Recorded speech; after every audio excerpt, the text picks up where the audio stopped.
Too self-conscious with. Apparently, I'm the king of intros. Said Quill, said P Soldier, said Bizzo Bond. So no pressure.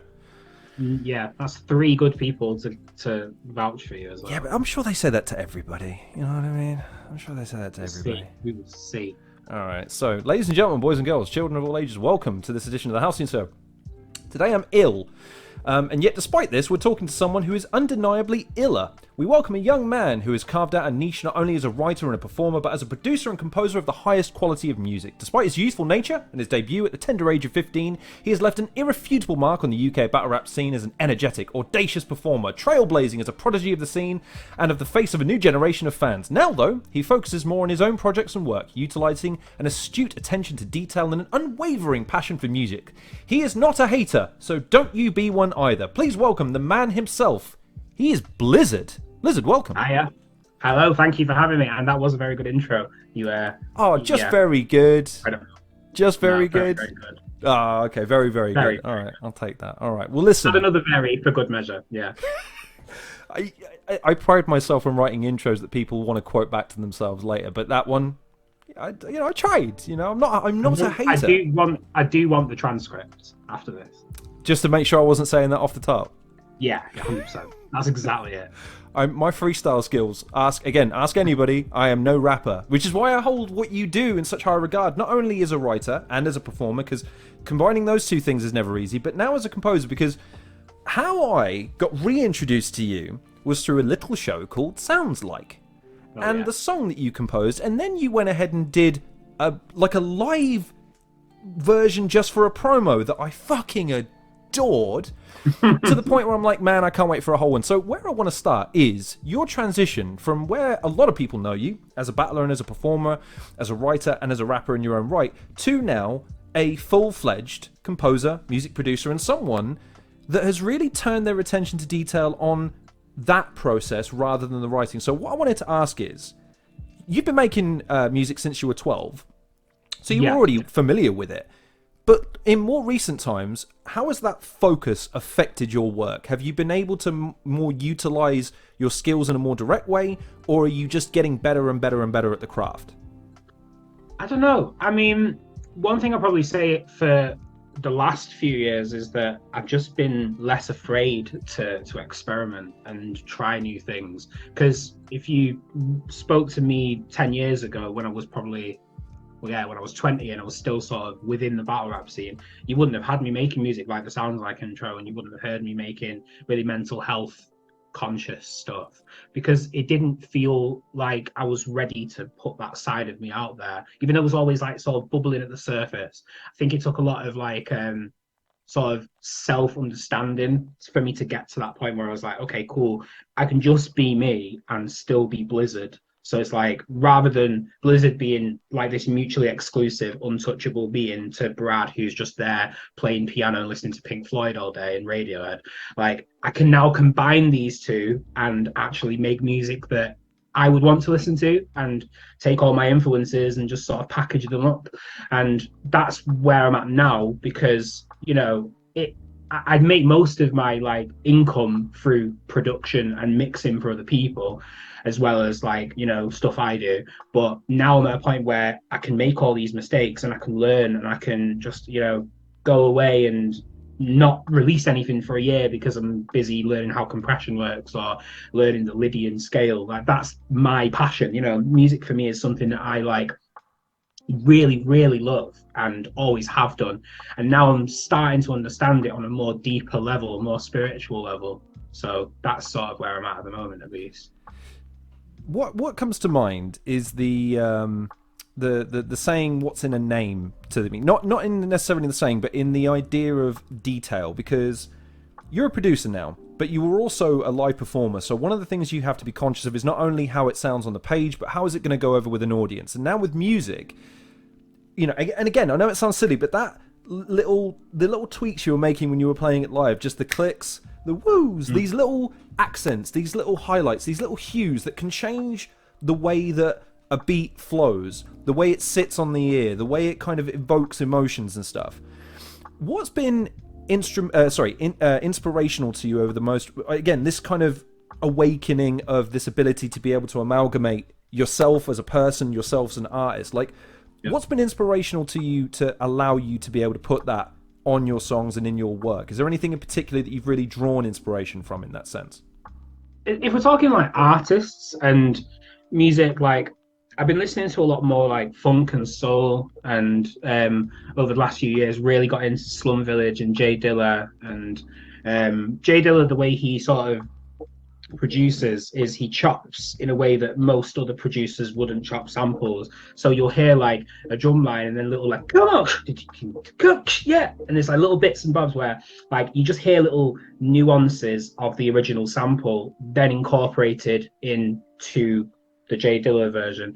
And that kind of thing, it's just, you know, I think there's a beauty in the stuff that isn't words sometimes, and stuff that sort of like, there's beauty in error and there's beauty in mistakes. And there's a track that is a really good example of this by Dilla, where he sampled a track for Hold Tight with Q-Tip, and the record was so dusty and so crackly that it was like really, really bad quality. But then he heard the crackle and actually made a snare out of the crackle, like made it sound so nice, to the point where it sounded like a click. And it's actually a bloody bit of vinyl static, and it's just that really inspired me. And I've been reading a book as well called Dilla Time, which is all about the Dilla process and, you know, the whole idea of groove. And it's just cool to think that like that thing that someone would ignore is something that he was like, yeah, this is me, I'm using this. So I'm now looking into music in a less sort of linear way. I'm seeing, you know, sometimes you hear little bits of a song that don't sound quite right, but they work in their own sort of way. Like Strawberry Fields Forever by the Beatles, the splice of the tape didn't work correctly. So from I think about 45 seconds onwards, his voice is like pitched down a bit, but like they pitched it back up, but the forman's all weird. And that kind of thing is like, music is not just like verse, middle eight, chorus. There's so much more around the you know, the length of the song and what is part of the song. So that's what I'm trying to sort of be more aware of. Like I'm doing this thing at the moment where I'm listening to every album that Pitchfork have ever given a 10 out of 10 from the beginning to like present day. So that's making me just understand that, you know, music is so varied and vast. And I'm also getting to a point where like I'm listening to music I would never really listen to, and I can see what I would have done if I was that person in the room, you know, like putting myself in their shoes. So yeah, that was a waffly answer. I don't think I actually approached the point at all, but yeah. Not at all, because I think you've demonstrated that astute attention to detail, because I think one of the things that, again, battle rappers all have in common is a flair for creativity, but then also a irrepressible inner censor. This idea that, man, that line could have been a bit tighter, that punch could have been a bit harder. And as a producer, I imagine one of the biggest problems you have, and this is why Rick Rubin has made a name for himself as the reducer, is you've got a lot of ideas. You've got a lot of different flows and sounds. You've got a lot of different emotions, a lot of different ideas. The trouble isn't getting them. It's whittling them down into something that is digestible, still has a salience to it, or it has an emotional point, or it has something that just carries to an audience. Because ultimately what you're trying to do is you're just trying to keep someone on the line for 3.5 minutes at a time, whether that's in your lyrics and your composition. So one of my questions was going to be, what is your artistic process for filtering things down into an idea? How do you take the hundreds of different lyrics, or the hundreds of different samples, or the hundreds of different beats, the genres, and all of these different ways that you could approach it? How do you whittle it down? Is it a moment that you go, fuck, that would be cool? Or do you get caught by something? How is it for you? I think it can vary based on sort of where you're at the time in your head. So sometimes I'll sit at the computer and I'll hear something. And I had it like this morning, I was listening to like the Grateful Dead album that was on this list. And I was like, really like the way this chord was phrased. So then I went into Logic and I just put a chord down.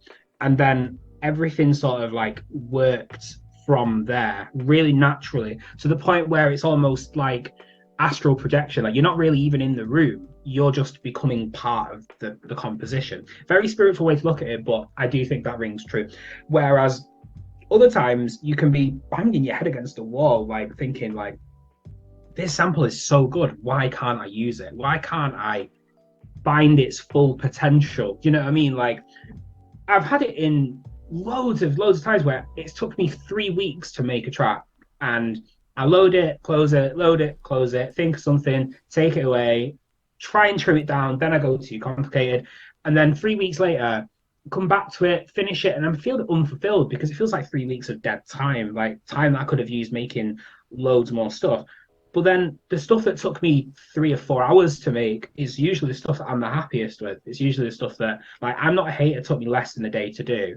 Whereas tracks like from years ago, Kids of the Night or whatever, took me 3-4 sessions. And I'm finding now that you can't force the creativity. You can, you know, it's like you can't say to yourself, I'm going to write a book and it's going to be done in 2 weeks, because you just can't do it. You know, it's too small a window, and you don't know where you're going to be in 2 weeks time, 2 days time. So now I'm at a point where I have my studio in my flat, I can record easily, I can produce easily, I've got instruments, got good microphones, I can strike while the iron's hot, lightning in a ball, I can get there. So I'm now at a point where I'm not putting so much pressure on myself. I don't need to have an album done in 18 months. I don't need to have a single out next week. I don't need to have 15 tracks ready to go if someone calls me, because no one usually does. So I'm at a point now where I'm being easy on myself. I'm finding myself taking my time, and if the moment comes, the moment comes. That's all you can really do. 2 points to that. The sounds of 1,000 podcast bros all yelling into a microphone at this point, all saying, no, you can do it in 2 weeks, as long as you just believe. You gotta have that go-getter attitude, bro. Like, no, fuck you. Creativity is a fickle and unforgiving mistress, because if you... Okay, I'll ask, this is just to our esteemed guests, because I guarantee it's happened. How many times have you just been sort of sitting, chilling, 1 o'clock, 2 o'clock in the morning, you're in bed, you're kind of half asleep, and then suddenly, wait, what's that? Dude, fuck, I need to go and do something with this right now, because if I don't, I'll have forgotten it by morning. This happens to me all the time. Like, I try to leave my phone a little bit further away than arm's reach, because like I have like a side table near my bed, and in the past my missus has woken up to this bright light in the corner of the room. She's like, what are you doing? And I'm like, I've just thought of a lyric that I need to write down. But because I have done it in the past, right, where like I've thought of it, and then I've been like, I can't be arsed getting my phone, so I'm just going to keep thinking about it over and over and over again until I fall asleep, and hopefully it'll like embed itself in my subconscious, and I'll wake up and I remember it. Usually I don't remember it or the dream that I had, so it's completely pointless exercise. But I have had it as well where I was not on holiday, but I went to like a year in Lincolnshire with my missus, and there was a piano in the yurt. So I was just like, I'm gonna really annoy her this trip. Like, I'm just gonna be on the piano all the time. And I just, every time I thought of a cool chord, I would just jump over there and be like, yeah. And I was like, okay, that's cool. That's all I needed to know. And that's the thing, like, you never know when creativity is gonna strike you. You know, you never know when it's gonna be a beautiful thing, and capture it while you can, because it's a fleeting moment and it will disappear. And this is why I can get stressed out sometimes when I'm working a job, because I can't always just go away to the room where I create and put something down. I've got other responsibilities to do, and I've got things to be getting on with. You know, like I work a part-time job. I've got a uni degree I'm doing, and I'm also trying to produce for people, mix for people, and make my own music. So it can be quite a stressful time when, you know, I can't always get that thing like put down somewhere. But yeah, it happens to me all the time where like I just need to, it feels like an uncontrollable urge to record this moment or record this thought, because, you know, everything's futile, isn't it? It will just disappear if you don't make a record of it.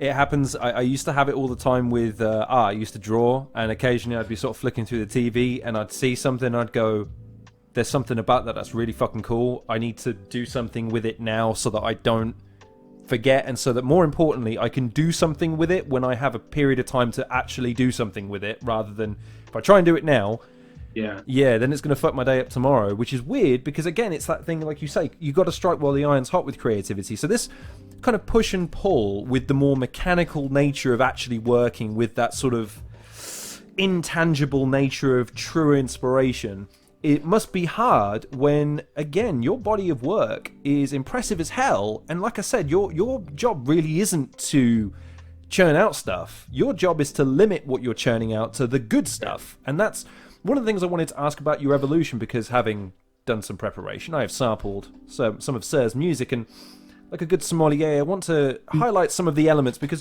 one of the things that you did mention was your expansion of what you want to talk about in your music. Because one of the things that I noticed between certainly between albums was a difference of your observations of the world versus your observations of yourself. Yeah. What I wanted to ask is, what was harder? Was it harder to be honest about how you were feeling and then try and still make it ultimately entertaining? Or was it harder trying to come up with things about the world that you noticed that you're reasonably or hoping that no one else has noticed, because otherwise it kind of comes across as dead noise in effect? Probably the former. I think being more honest in my music was probably the most difficult thing, because I spent a very long time playing a protagonist that I felt was almost bigger than me. So when you look back at like the battles I did, the stuff with Pamphlet Lego, Mark Grist, anyone that I've battled, and I see it. Most people probably won't, but I see a a person lacking in confidence, and a person that doesn't actually feel very comfortable in his own skin. I just feel like I'm shouting. I feel like I'm very aggressive and overcompensating for a lack of confidence in my music career. So I would go to battle rap where, like, I'm an egotist in it. So like when you go to a battle rap event and you're battling, you're going to be showered in compliments, you're going to get free drinks, people are going to be like really interested in you just for that day or weekend or however long the event goes on for. Excuse me. So now I look back and I think, like, if I had this confidence and I was coming into battling, would I still do it? Because I'm very confident in my musical ability and I feel like I can really convey a message that's important, whereas maintaining all of my sort of artistic integrity.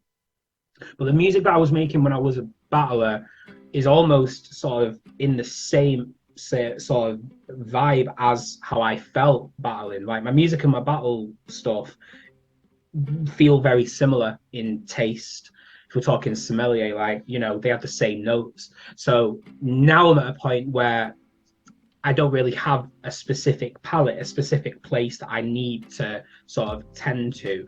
I just make what I make. Like I've got music that I'm sitting on that's completely ambient. It's got no drums and it's just choir, choral stuff. But then I've also got stuff that's very, very punk and very grime and very like. I think it's the curse of being able to do everything. Like that sounds really wanky, so excuse me. As long as you don't make the comparison to Wayne Rooney, you're fine. It's you know, that old chestnut of, oh well, his curse was that he was too good at everything. I'm like, all right, cool. Yeah, I can curse on this, right? Like, you can swear however the fuck you like. Ah, fuck. No, yeah. So I was at a point where I realized that like I could do what I wanted to do musically and not sort of, you know, confine myself into a box. But it can be really fucking stressful when you're a creative and you make the beat, you write the theme tune, sing the theme tune, you know what I mean? Like you're doing every single part. So from concept to completion, there's no one else interfering and there's no one else that, you know, like my missus isn't musical. She works in music, but she isn't musical. Like she doesn't play an instrument. She sings and like, you know, like anyone does when the radio's on. But I don't come from a musical background. Like my family, my mum and dad are musical. Like my cousin raps and like I've got family there that do it. But for production, I have no sort of focal points to focus on. So everything you hear is very, very me. And I try to sort of narrow down my aesthetic as much as possible when I'm being creative, because otherwise, if I listen to too much grime music, I will make grime music. If I listen to too much Drake, I'll make music that sounds like Drake. So I go for a little place where I don't listen to rap. I don't listen to any music with rapism whatsoever. Like when I was making the project I'm dropping next month, Demons Living Rent Free, which is like a self-produced album. I was mainly listening to King Gizzard and the Lizard Wizard and King Cruel and Unknown Mortal Orchestra, no rapism in any music I was listening to. And I think as a result of that, the music I made was completely unique and you can't really compare it to anything else. It sounds arrogant, but I just know myself, you know what I mean? Like I know where I'm at with it. But it can be really hard when you're doing it all yourself because you can either be the catalyst to its success or to its failure. And there's no in between. It's not going to do well. And you can't blame anyone. You know what I mean? Like, this is all you. So the pressure can sometimes sort of, you know, get really, really difficult to deal with. So, yeah. I resonate with a lot of what you said there. If no other reason than when you're an aspiring artist, or when you're an artist that's got maybe more of a nebulous, but at the same time, sometimes it crystallizes idea of what they want to make. But then they, like you've kind of alluded to on a couple of occasions, you've got this will or want to, yeah, but what if I went in this direction? What if I go over here? Or what if I add this? You're always then, as an artist, left wondering, yeah, but what's everyone else going to think? And it's difficult because balancing what your expectations are versus what the expectations of what your audience is and what you hope it to be is a balancing act. Even artists like freaking name it. Any artist has gone through this. Doesn't matter how successful they are. Doesn't matter when they started out to when they're finishing.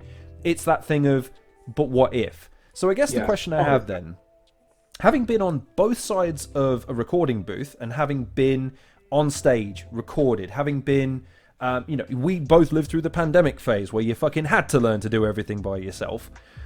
What are some of the lessons that you've taken from when you were younger and when you were performing more on your own back versus now when, yeah, sure, you're still doing your own thing, but occasionally you're having to collaborate, you're having to work to other people's standards and quotas, you're having to placate different audience types, you're having to be more mindful just as a part of your job.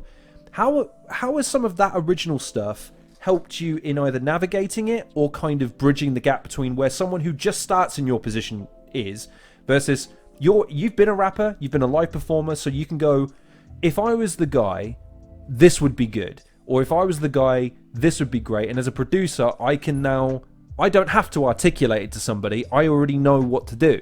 Like, is there anything in that sense that's been beneficial to you? I mean, talk about a fucking waffly question, by the way. Jesus Christ, I don't know. I don't even know if I asked a question there that makes sense, but let's see if he can answer. There was one buried in there somewhere. Yeah, there was one buried in there. I do find it like, because now I'm at a point where I feel a little bit more like out of my depth every day, which you probably didn't expect me to say that. Yeah, that's interesting. Why do you feel that? Because when I was early on in my career, like I had a team around me, I had a manager, I had a camera guy. I didn't produce a lot of my own music, and I had an engineer that I would go to specifically. So I could almost rely on their expertise to get me through. Like I would write the raps and write the tracks or whatever. As long as I show up and as long as I do what is expected of me, you know, something can happen now. And I think this is as I've grown older and like I'm becoming more aware of like my neurodiversity. Like my ADHD can be like really crippling at times because my mind just wanders and I'm very impulsive in the way I do things, and my decision making is very poor, like very poor. Hence me being on this podcast. I'm joking. And already I'm thinking. What is with it recently? Everyone's roasting me now, and I don't know why. You didn't deserve that. I apologize. You definitely didn't deserve Don't you dare take it back. It was hilarious. Off the cuff. But yeah, where was I going with that? I find it more difficult now that I'm doing so much more stuff. Like I'm working with things to picture, I'm working with other artists and mixing for them, and I'm doing my own stuff, but the stuff I'm doing isn't necessarily grime or hip hop. It's like a weird hybrid. And then I've got my job to do, then I'm doing, you know, Nif's album or Bowser's album, and then the EP I just did with Rival. Like my mind is going at 1,000 miles an hour constantly, whereas 10 years ago I had less to worry about and had less to think about. I had one purpose, which was write music and it will get to the finish line. And like, this is all through sort of collaboration. And I don't mind collaborating with people, but I think as I've become more confident in my music, I'm also becoming more of a critic to myself, and everything is feeling very like, I feel like I put myself under a microscope all the time. Where can I improve? What can I be doing that's different? Why is my music not getting to the places it should be? Why did I not take that deal? Why did I not do this commission? Like, my mind is always thinking about the negatives rather than the positives, because when I actually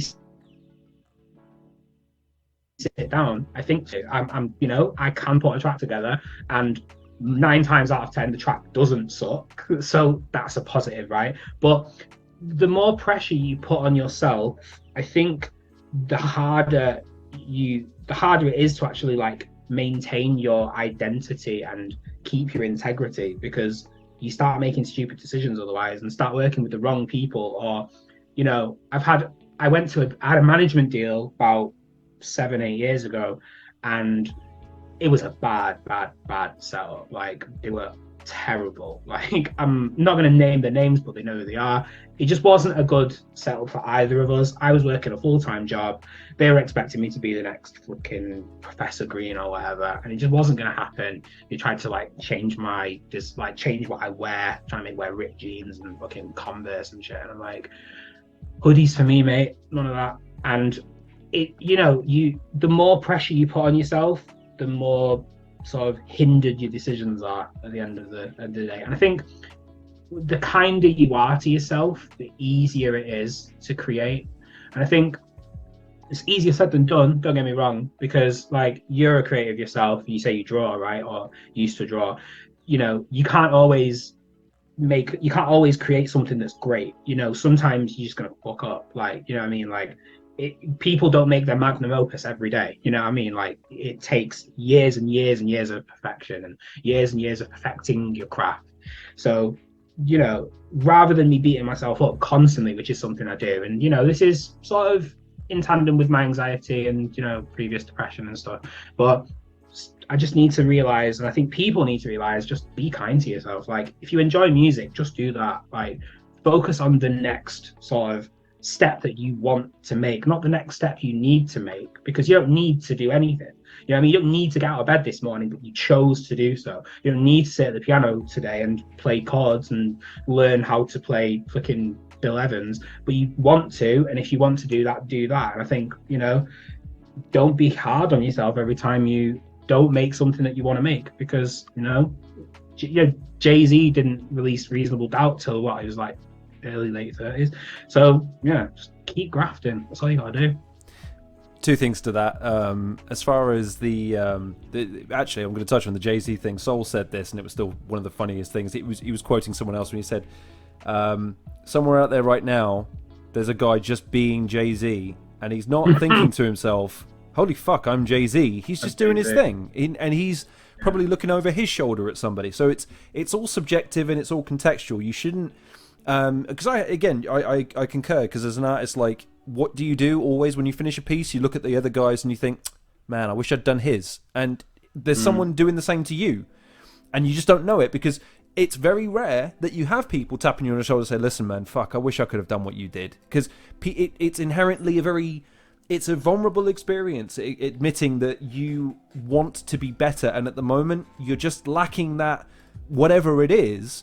But that shouldn't be looked at as that. Well, fuck, great, good for you, man. You've got a clear idea of that you've still got somewhere to go, as opposed to some people, and this happens to the best of us. That's why I don't want to listen to my own hype, which is, oh, I'm here, I've arrived, I'm good, I don't need to do a fucking thing. And you're like, I think you're fucked, because I think you're going to stay where you are for a while. But I also have to disagree with you about some of the issues. I mean, obviously you can speak to your own mindset.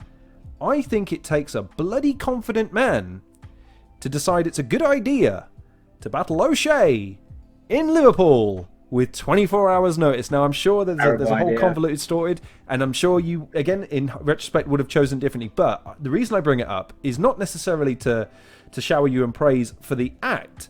It's to shower you in praise because I think even if it's a manufactured confidence or a self-assurance that in retrospect you feel you didn't earn, it still takes a lot for a guy to say yes to that, knowing full, because you must have been It's aware. O'Shea in It's Liverpool. O'Shea in Liverpool on 24 Hours, and he's the king. Yeah. With all due He's the respect, I king. love O'Shea. He's the king of, that was a shit line, wasn't it? Laugh! You know, it's like, you can't, how are you supposed to beat someone in that context? So what I wanted to say was, like, in retrospect, do you give yourself enough credit for those moments, or now do you look back and do you want to coach your younger self against those kinds of acts?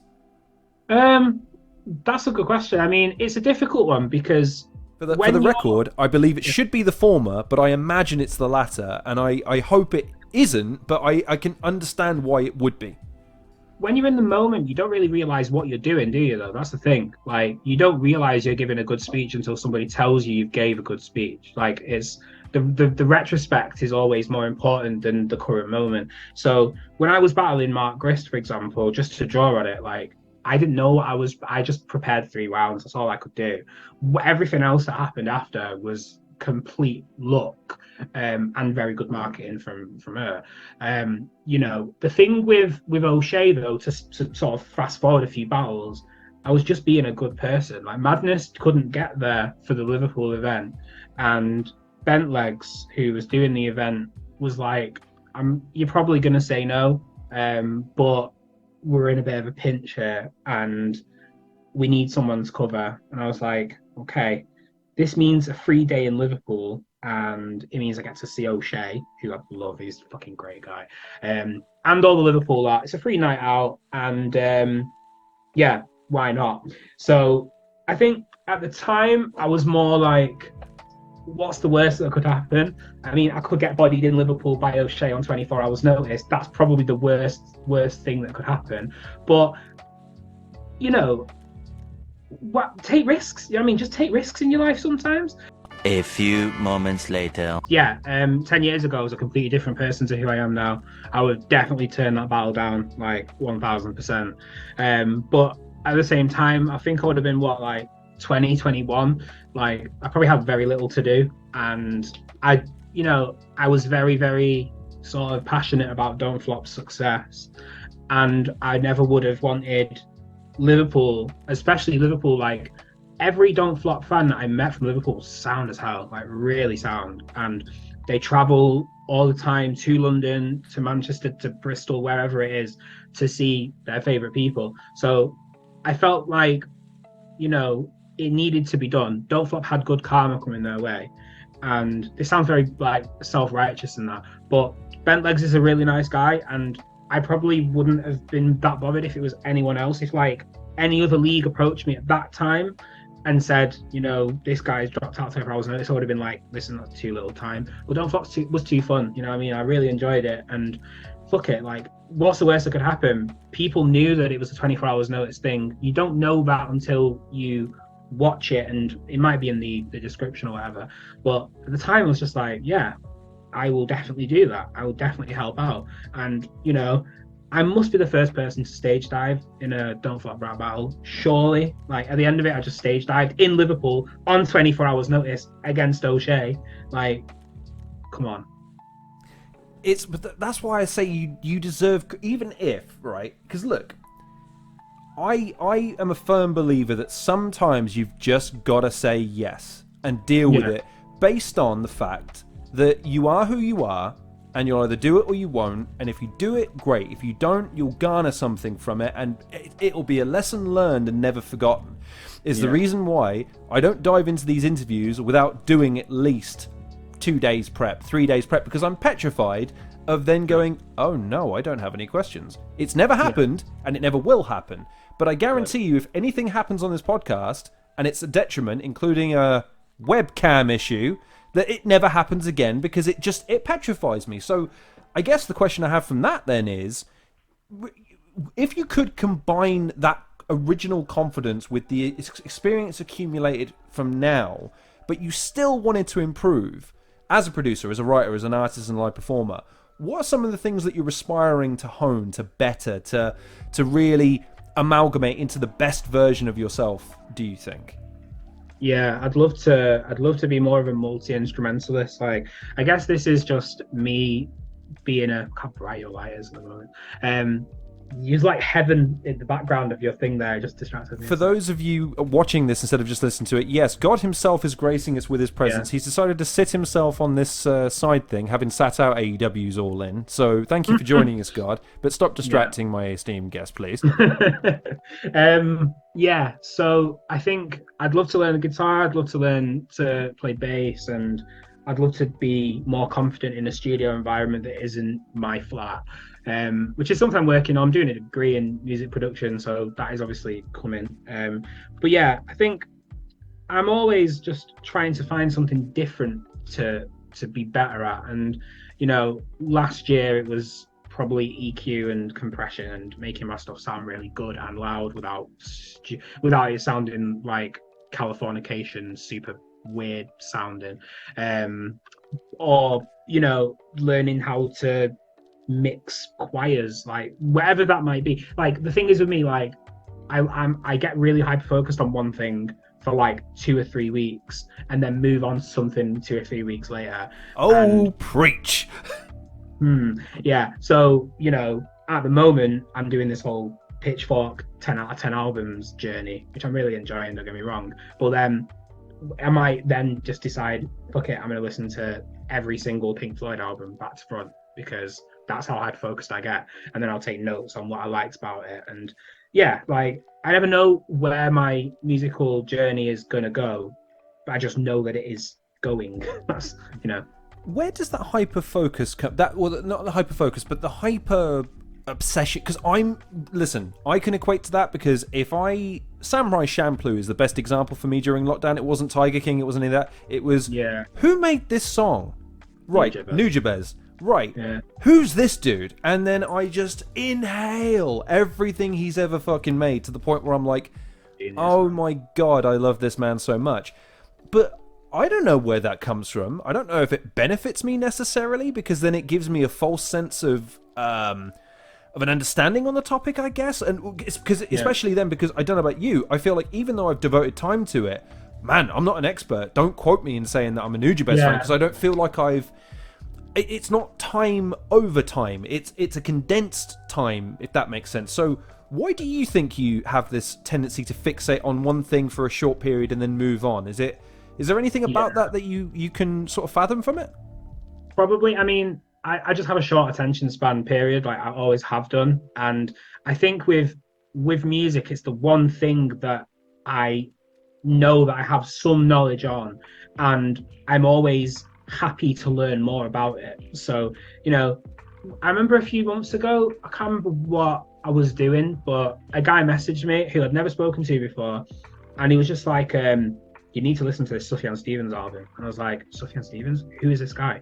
And I listened to this album, and an hour later I messaged him and I was like, dude, tell me more about this guy, or tell me what your music taste is, because for you to think to recommend me that, clearly you have some sort of interesting music taste that I need to know about. We spoke for like a couple hours, and we have like really similar music tastes, but that's beautiful, isn't it? Like music brings everyone together. Like if you hear a song in a club, you can turn to someone and see them having the time of their life, and you can turn to your mate and he's like, I don't like this song. And that's so funny, isn't it? Like it's such a polarizing thing. Like I absolutely love Radiohead. I think they're one of the greatest bands of the last 100 years. My dad hates them and says they're the most boring thing ever. And I have friends that hate the Smiths. I love the Smiths. I have friends that love Slipknot. I have friends that hate Slipknot. Whatever, you know what I mean? And I love all music equally. There's some music I like less than other music, I'm not gonna lie. It's one of them things where music is great, and I would be a soulless shadow of myself if it didn't exist and was a constant in my life. I have to ask then. This was going to be a provisional question, but I have to ask it since I now have the opportunity to do so. Mm-hmm. Within current music trends, current releases on both the independent level all the way up to the I don't know what the gaming equivalent would be, AAA, like that sort of high produced, high marketed, that sort of thing. What are some of the tropes? What are some of the trends? What are some of the practices that drive you up the wall? Not because they're popular, but because objectively and artistically you just don't agree with them. It's just this thing of I get everyone likes it. I'm just saying, as a producer, I would never do this unless I had a good reason to, and it doesn't make sense to me. I mean, I'm not saying that you wouldn't artistically be open to doing it, but I am saying that your taste is not inclined to that way. What are some of the things that come to mind? Good question. I mean, one of the things straight off the bat, but I think it's sort of universally understood as cheesy, is the chord change. The one semitone up chord progression on the last chorus. It's very Stock Aitken Waterman. It's very S Club 7 Boyzone. I think if you was to do that now, it wouldn't go down well, and it's almost synonymous with cheese, and it's synonymous with very like. It's just a way of trying to ratchet up the tension or the emotion of the song in a very limited way, isn't it? Almost. Yeah, completely. I can't remember, but there is one example of it I do really like, which is "I Just Called to Say I Love You" by Stevie Wonder, because it does it about 5 times to the point where it's like almost an octave higher than when the song started. Is he going to make it? I don't know if he can hit the next one. That is great. Another thing as well is like sometimes like some music gets like drillified that doesn't need to be drillified. So like I'm just thinking like some music recently, like the whole Ice Spice generation of music, if you want to call it that. And like I don't have anything against Ice Spice. It's not really to my taste, but I'm not saying it's not well done. Like I can never comfortably say to anyone that the music is not well done, because it's like cooking food, innit? Like you might not like the food that a restaurateur cooks, but that doesn't mean it's not been well made. It's just that you don't have a taste for those ingredients together. Sure, but I guess what I'm harkening at is so in the same way that a recipe can ultimately result in a dish that you don't like, you could give the same ingredients to someone else and they'll produce something that isn't good quality, and you go, yes, because there's a reason you cook it for this length of time, there's a reason you use this ingredient in tandem with this one. In the same way that a musician or a composer or a producer is basically a storyteller, you're a showrunner, you're trying to take people on a journey, and there's ways you do that. And sometimes you do that over the course of an album, sometimes you do that over the course of an intro, and then you ditch the intro and into the song. I guess then what I'm asking is there anything that kind of jumps out at you as far as it just doesn't, thematically, it doesn't seem to glue with the genre or the point of a song? If it's just a pop song and it's just there to designed to make you dance and hum along to the bass, to the hook, but they do this, and it kind of, to me, it distracts from it or it undermines it, that sort of stuff. There's tons of examples I can think of, and it's like sampling, I think, is one of the things that does come to mind, because sometimes I feel like sampling is like a nostalgia bomb these days, where it's like let's inject a bit of 90s into a song. Yeah, do you know what I mean? Like, have you heard the Phil Collins Michael Jackson one? That's the one that I come back to with that, as far as so do you remember? I remember, and you go, oh yeah, I see what you've done there, but you know that those two songs are diametrically opposed in terms of theme and execution. It just doesn't make sense at all in context, except for the words in a sentence, I suppose, makes sense. Yeah, completely. I think a sample has to have meaning, and if you're just doing it to inject nostalgia forcefully into a listener's ear, you're doing it wrong. If it's tastefully done, like I've heard loads of examples of this. For example, Chicane did a song called Poppy Hollow, which samples Sigur Ros's Hoppy Poller. Beautifully done, trance version of originally very dreamy pop Copelandic song. Very well done, can't argue with it. Then you just get people who sample Eiffel 65 into like a David Guetta sound. I think it's a BB Borelli song. I'm not like, it's not that I don't. No, I don't like it. Yeah, I don't like it. That's it. That's like, here's the thing. It can either be good or it can be done with bad intent, if you want to say that. And I don't like that. When people just sample stuff for the sake of sampling, like I have nothing against sampling, but doing it with no purpose just to inject that little bit of like, ooh, 90s, I was a child then. Like, it doesn't work for me. Like, get your own ideas, man. Well, there's the example I hold up to this generation is an example of how I think you should do it. And it's an example where it's like, he's literally done nothing to the sample, really, but it's transposed. It's something else. Is My Name Is Eminem. The original sample for that, from Lashifra, I forget what his name is. It's almost identical. And yet, when everyone hears that, they go, yeah, but different songs. They just feel different in execution, and yet there's not a massive difference. Same with Shook Ones. Shook Ones is an amalgamation of a bunch of different samples that are just pitched, but it fits the definition of a sample song, and yet you've taken it and you've done something new to it. Yeah, because there's, you can get samples that are pretty much identical to the song that is sampled. So Fix Up Look Sharp by Dizzy Rascal is the big beat by Billy Squire, and it's literally just that looped, the drums. Great. Then you've got Through the Wire by Kanye West, which samples Shaka Khan's Through the Fire, and they don't sound like the same song. Like, they sound so different in their structure, their melodic sort of. The melodic ideas are completely different. Kanye is great for that, to be fair. So was DJ Premier. So was Havoc. Like, there's the hip hop is probably the best. You can't really talk about sampling without talking about hip hop. Like, it's they go so well together, and you can't have one without the other, really, because of drums, because of the breaks. But when you listen to dance music, like, I have no problem with dance music, but I don't really enjoy the radio dance music that I hear, and I try to stay away from it as much as possible because it can sound so similar. Like, if you listen to Radio 1 for more than half an hour, you'll hear two songs that you think were from the same artist and they weren't.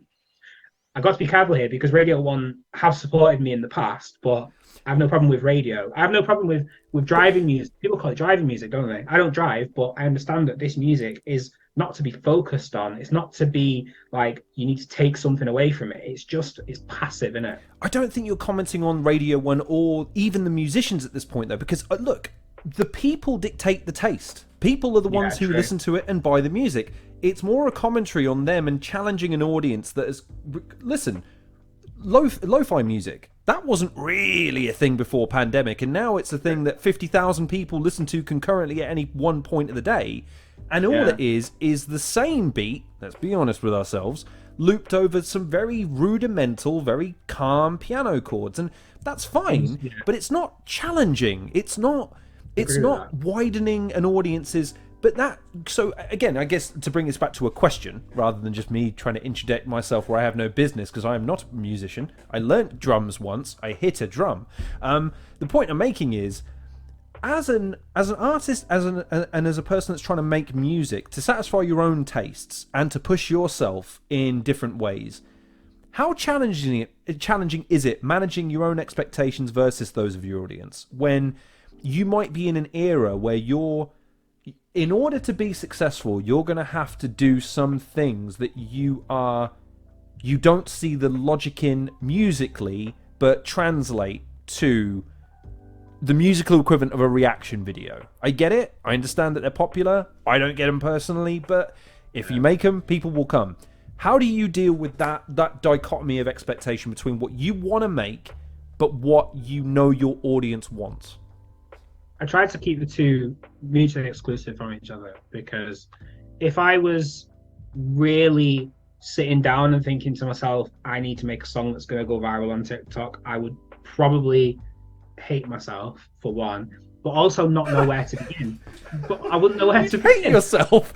Probably, because I'd be thinking to myself, like, is this really where artistic integrity has got me? Like 10 years of really wanting to push a genre to its limits, and now I'm trying to make music just to go viral on a social media platform. Like, I don't make music for that purpose. Like, I would much rather fly under the radar and be like fucking J. Paul, who's signed to XL and releases like one song every 3 years, but is like songwriting in the background and mixing for people. I'd much rather that. a jest in a way. Like, TikTok is not that bad. I don't use it to any extent. I get sent videos by my cousin every day, and usually all I can see is just link because I don't have a TikTok. But long story short, I don't think that I'm not a tastemaker to the point of I know what is going to do well in music. I don't have a crystal ball. If I did, I'd be very fucking rich by now.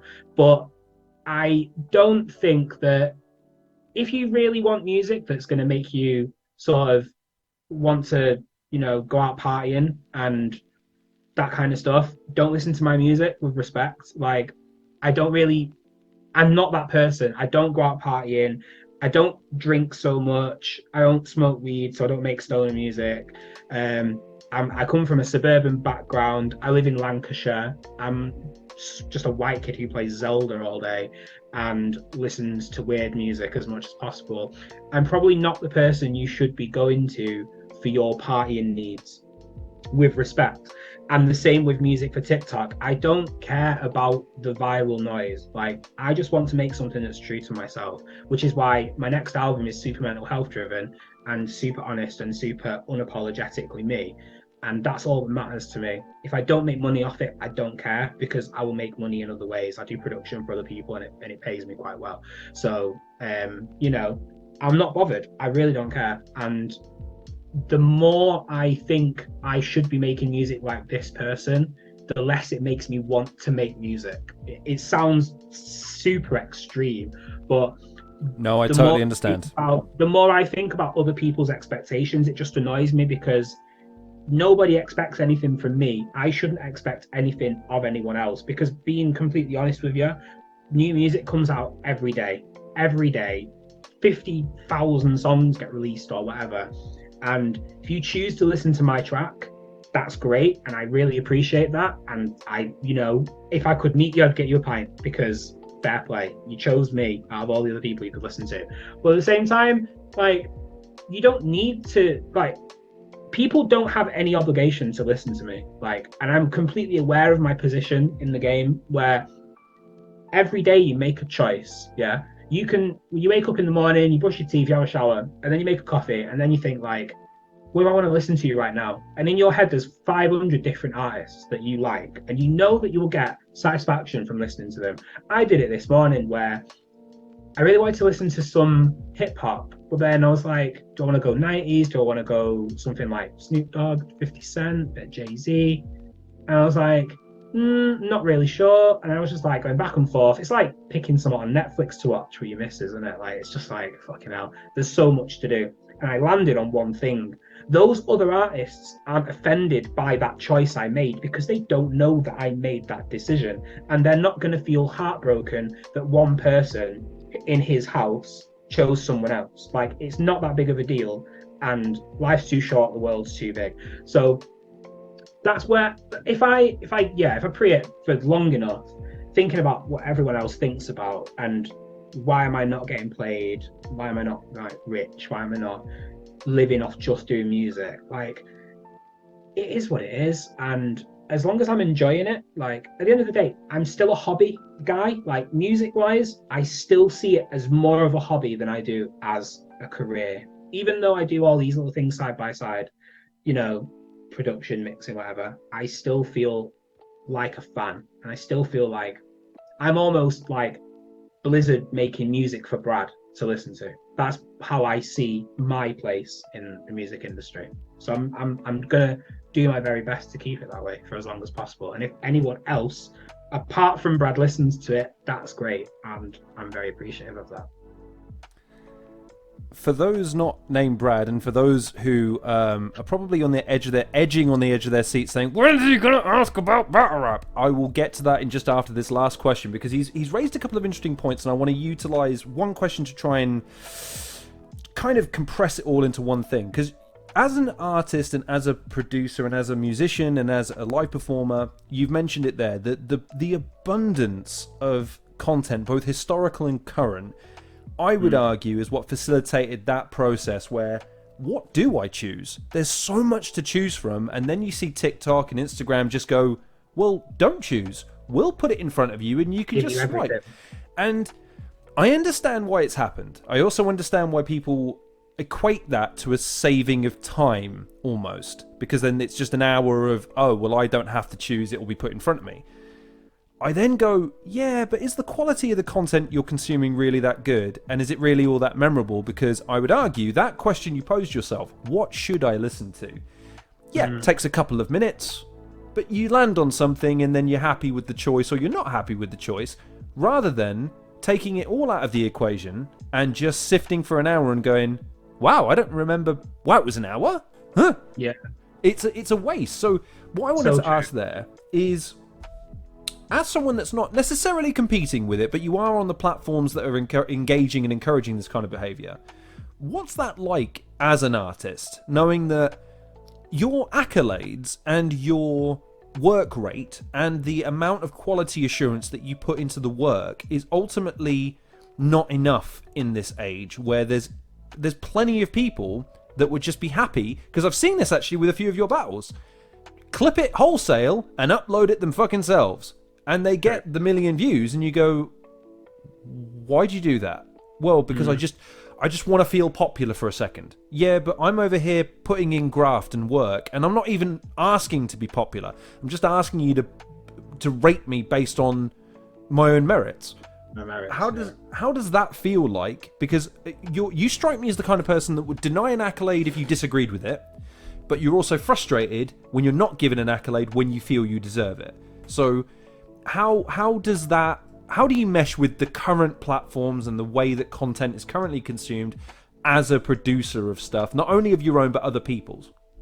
Fair point. And yeah, I think I get really bogged down by statistics sometimes, and I have to sort of check myself and go, it's not really that deep, and you need to build something and people will eventually come. That's just the beauty of it. Like, the thing, we don't always get lightning in a bottle moments. Like the Mark Grist battles seem to just blow up out of nowhere, and I think that was almost a thief of my own future joy, because I was almost expecting everything to go that way moving forward. Right. So I had this great moment of like, wow, I toured a whole summer off the Mark Grist battle, and I wasn't even promoting my music like that, but I was doing other things as well, SPTV, Fire in the Booth, whatever. Like, I had loads of stuff going on.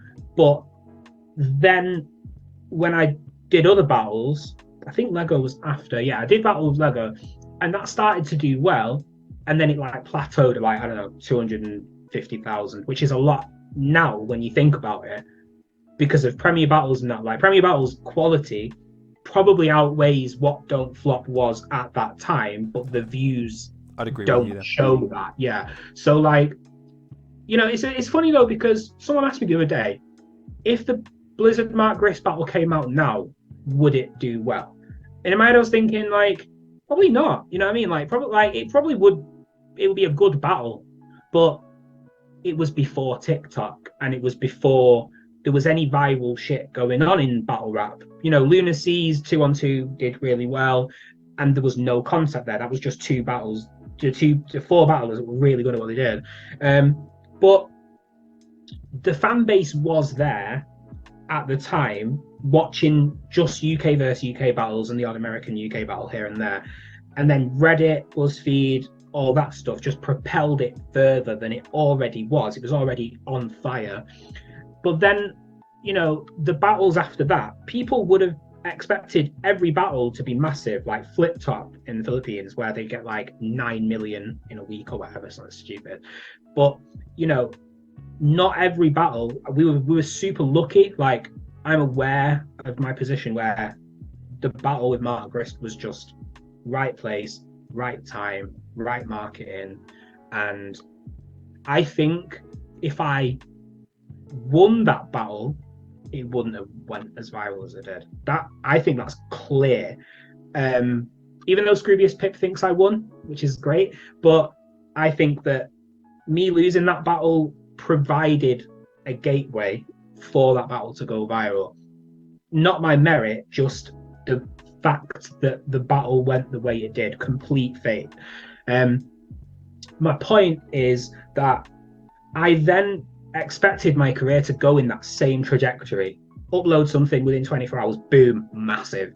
And it didn't, and it got less and less and less and less. And then the more music I dropped and the less battles I did, I started to realize that like my buzz, if I ever had one, started to like drop and drop. But then I started to doubt myself, and I was like, shit, maybe I left the battle scene too soon. So then I come back, I do Shonda Rhimes, or battled, double L compliments battle, or O'Shea, or whatever, and they don't do as well as they did. My music is also not doing great. So I was almost the thief of my own joy, expecting everything to just blow up. So now I see my numbers and think to myself, like, maybe my egotism kicks in, my egotistical side goes like, I deserve better than this. I deserve more than this. And I deserve to, make music on a regular basis and get 50,000 streams or whatever. But why do I deserve that? If it happens, it happens. But I shouldn't be expectant of anything. I should just focus on what I am actually good at, which is making the music and putting it out. If it doesn't get loads of plays, it doesn't get loads of plays, whatever. Not every day I'm going to have a Mark Grist moment. If I did, I'd be fucking living in Belgravia right now in a very nice apartment. But life doesn't go that way. And, the Mark Grist battle was a risk.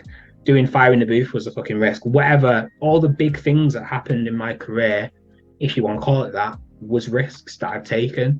And I just need to carry on taking those risks. And rather than getting bogged down by numbers, like, it's just the numbers game is a fucking hard one to win. Really hard to win. You know that as well from having a channel, you know what I mean? Like, you're always going to be competing with people who have a channel reach 10 times more than you. And it can be disheartening sometimes when you see like people clearing up really, really fast. Do you know what I mean? Like, Definition's a really good example of this. Heavy spoilers guy.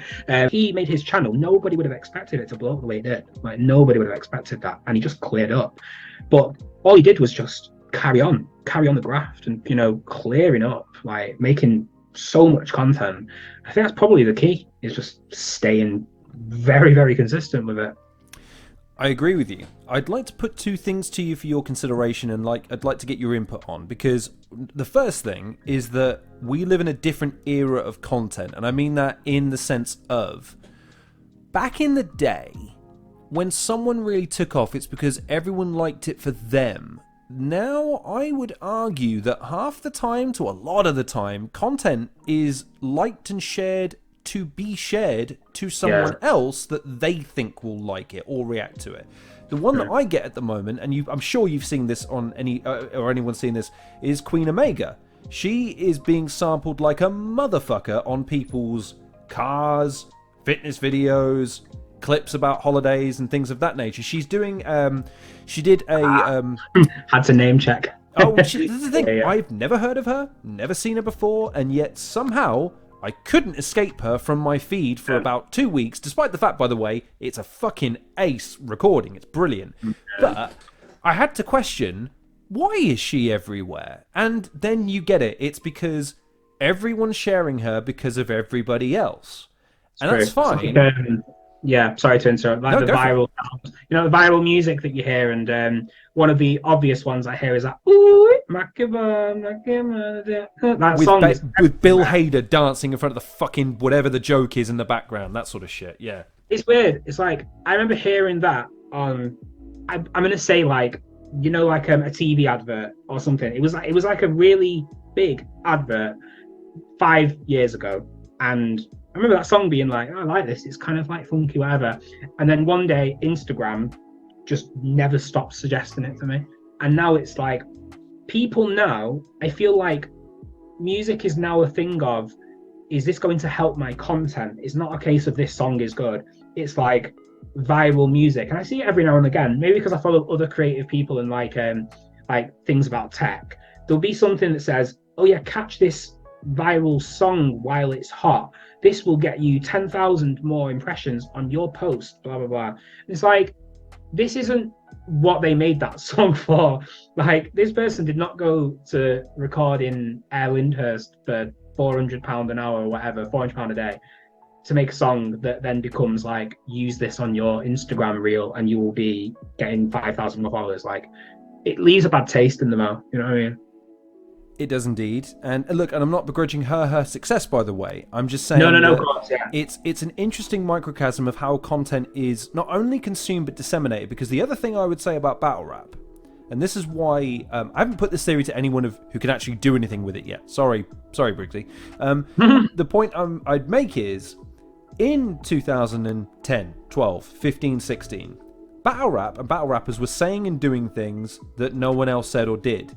Now, go on Twitter and just pull up someone's feed, and I'm sure within there's going to be some swears, some witty hot takes, and some all this other bollocks. The point is that battle rap at the time was seen as that place where people could go to say stuff and do stuff and put it together in a way that felt... It was almost like guys going to the boxing on a Friday night. I can't fight people, but I'm going to watch two people who are professionally trained do it to the highest level. True. And that's not coveted now. We don't... Look, I sure as fuck don't and won't pay YouTubers to fight. These people aren't fucking classically trained, and yet you fuckers all line up by the million and watch them. I'm telling you. And that's fine. That's this generation and what their taste is. So, but the trick is then... Right, how do you navigate that storm? How do you navigate the tide of it? Do you bank on the tide shifting back or shifting to something else that's more suited to you? So the question I have, to bring it back to an actual question, because you are the subject here, no one gives a fuck about what I think.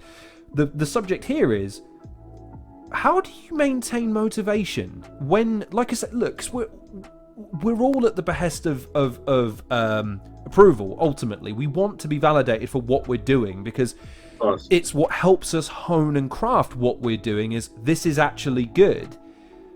How do you navigate that, and how do you maintain motivation in a time where, look, and it's perfectly natural, you look over and you go, you fuckers like that?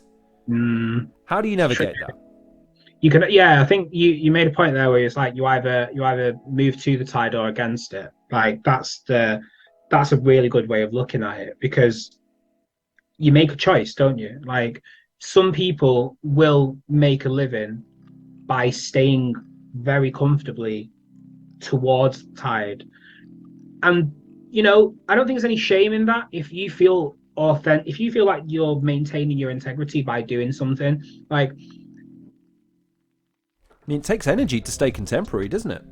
It's like, I made music that completely, and I made music that wasn't true to me many times, and I can either look back and be shamed about it, or just think, well, that was what I needed to do at the time. Everything's expression. Sometimes expression is secondhand. Sometimes you express things that you've heard, and sometimes you don't express your actual thoughts. It's almost like thoughts that have been given to you, and you don't realize you're actually doing it. It's like secondhand stories, you know what I mean? Where you false memory syndrome, like, it's something that everyone does without knowing it. And sometimes I made music and listen back to it and think, I don't think I was making that music as me. I was making that music as what people expected of me. There was two layers to it.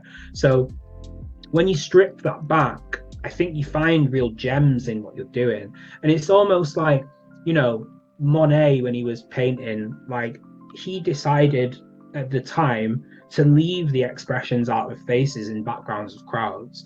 Now, he could have gone really articulate with it and just made everything really in depth. And the same with, there's loads of stuff, like, we could go, Rothko is another great example. Like, Rothko was of an era where people were being really contemporary and being really strange and making great stuff. And then he was doing red on black and black on white, just two solid colors. Like, you can either stay with the tide or you can move against it, I think, is the main thing to take away from it. And I think I make music for me. Everything else is second. Same with battling. I think some people, and I don't really want to name names because I don't think it will really help the conversation or help the point I'm trying to make, but I do sometimes listen and watch battlers, and I wonder if that is how they actually think, or if it's for a reaction. I've gun bars are rife everywhere now, and you can't really beat it, and you can't really avoid it. But I sometimes think to myself, like, is this really your thought process? Like, do you really think I'm going to say this about this person, and that is a true, authentic thought of mine? Or am I taking all the URL that I've watched, and all the King of the Dot I've watched, and all the Grind Time I've watched, and taking elements of it like a recipe and creating my own formula? But is it your own formula? Or if you Right. you can go really far-fetched with it, where it's like, is this really a true thought of mine? Or is this everyone else's thoughts? But is everyone else's thought actually thoughts from everyone else anyway? Like, the further sort of down the rabbit hole you go, is anything really an original thought anymore? We Comes are back all to that existential question of, am I a product of my environment, or am I producing my environment, and what would you prefer it to be? Because that's a hard question. If you're gonna produce your environment, you've got to deal with the consequences and the ramifications of being the producer, as opposed to someone that is just being affected by it. Like, that's a hard question to wrestle with, because you have that ability. Yeah, and I think creative people probably find it even harder, because then there's also this thing of, I have these thoughts that may or may not be mine.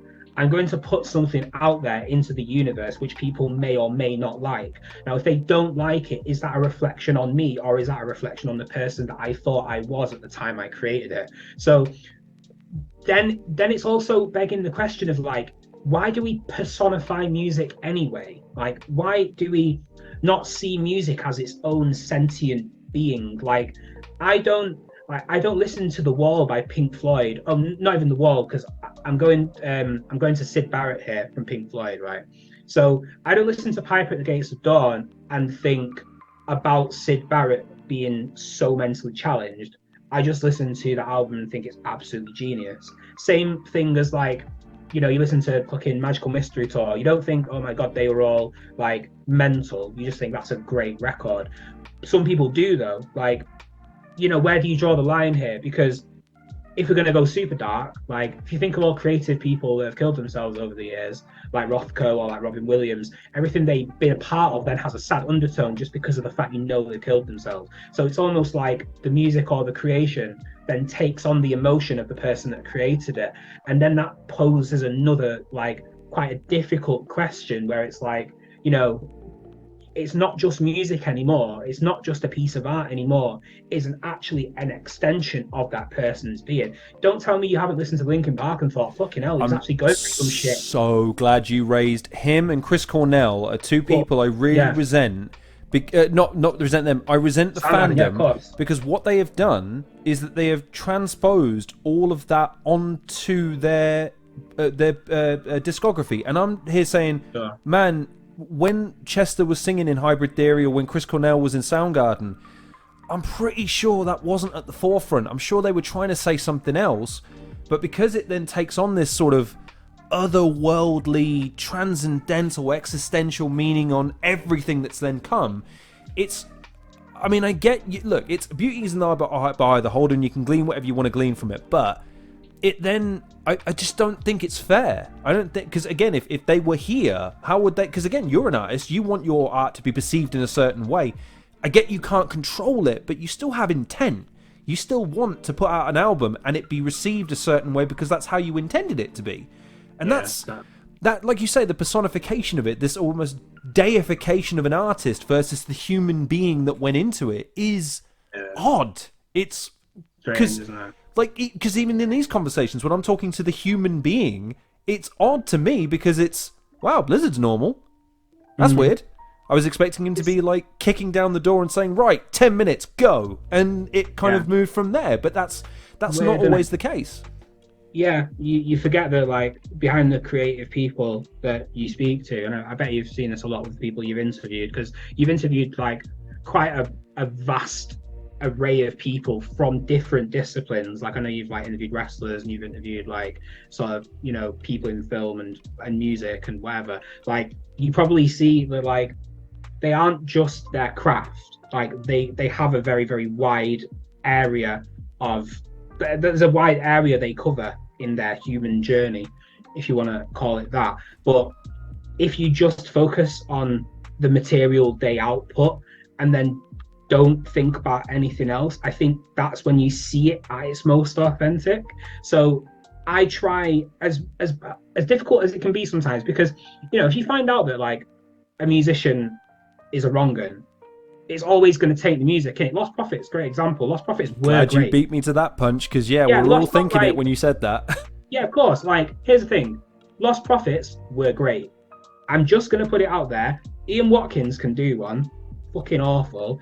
Sorry, this conversation took a dark turn, but it's more making a point. No, but the point about the segregation of the artist versus the art has to be made, because it is a weird, nebulous line to draw, and it's subjective, because ultimately, if you're a professional wrestling fan, sooner or later you're going to come across someone that says Chris Benoit should be in the Hall of Fame.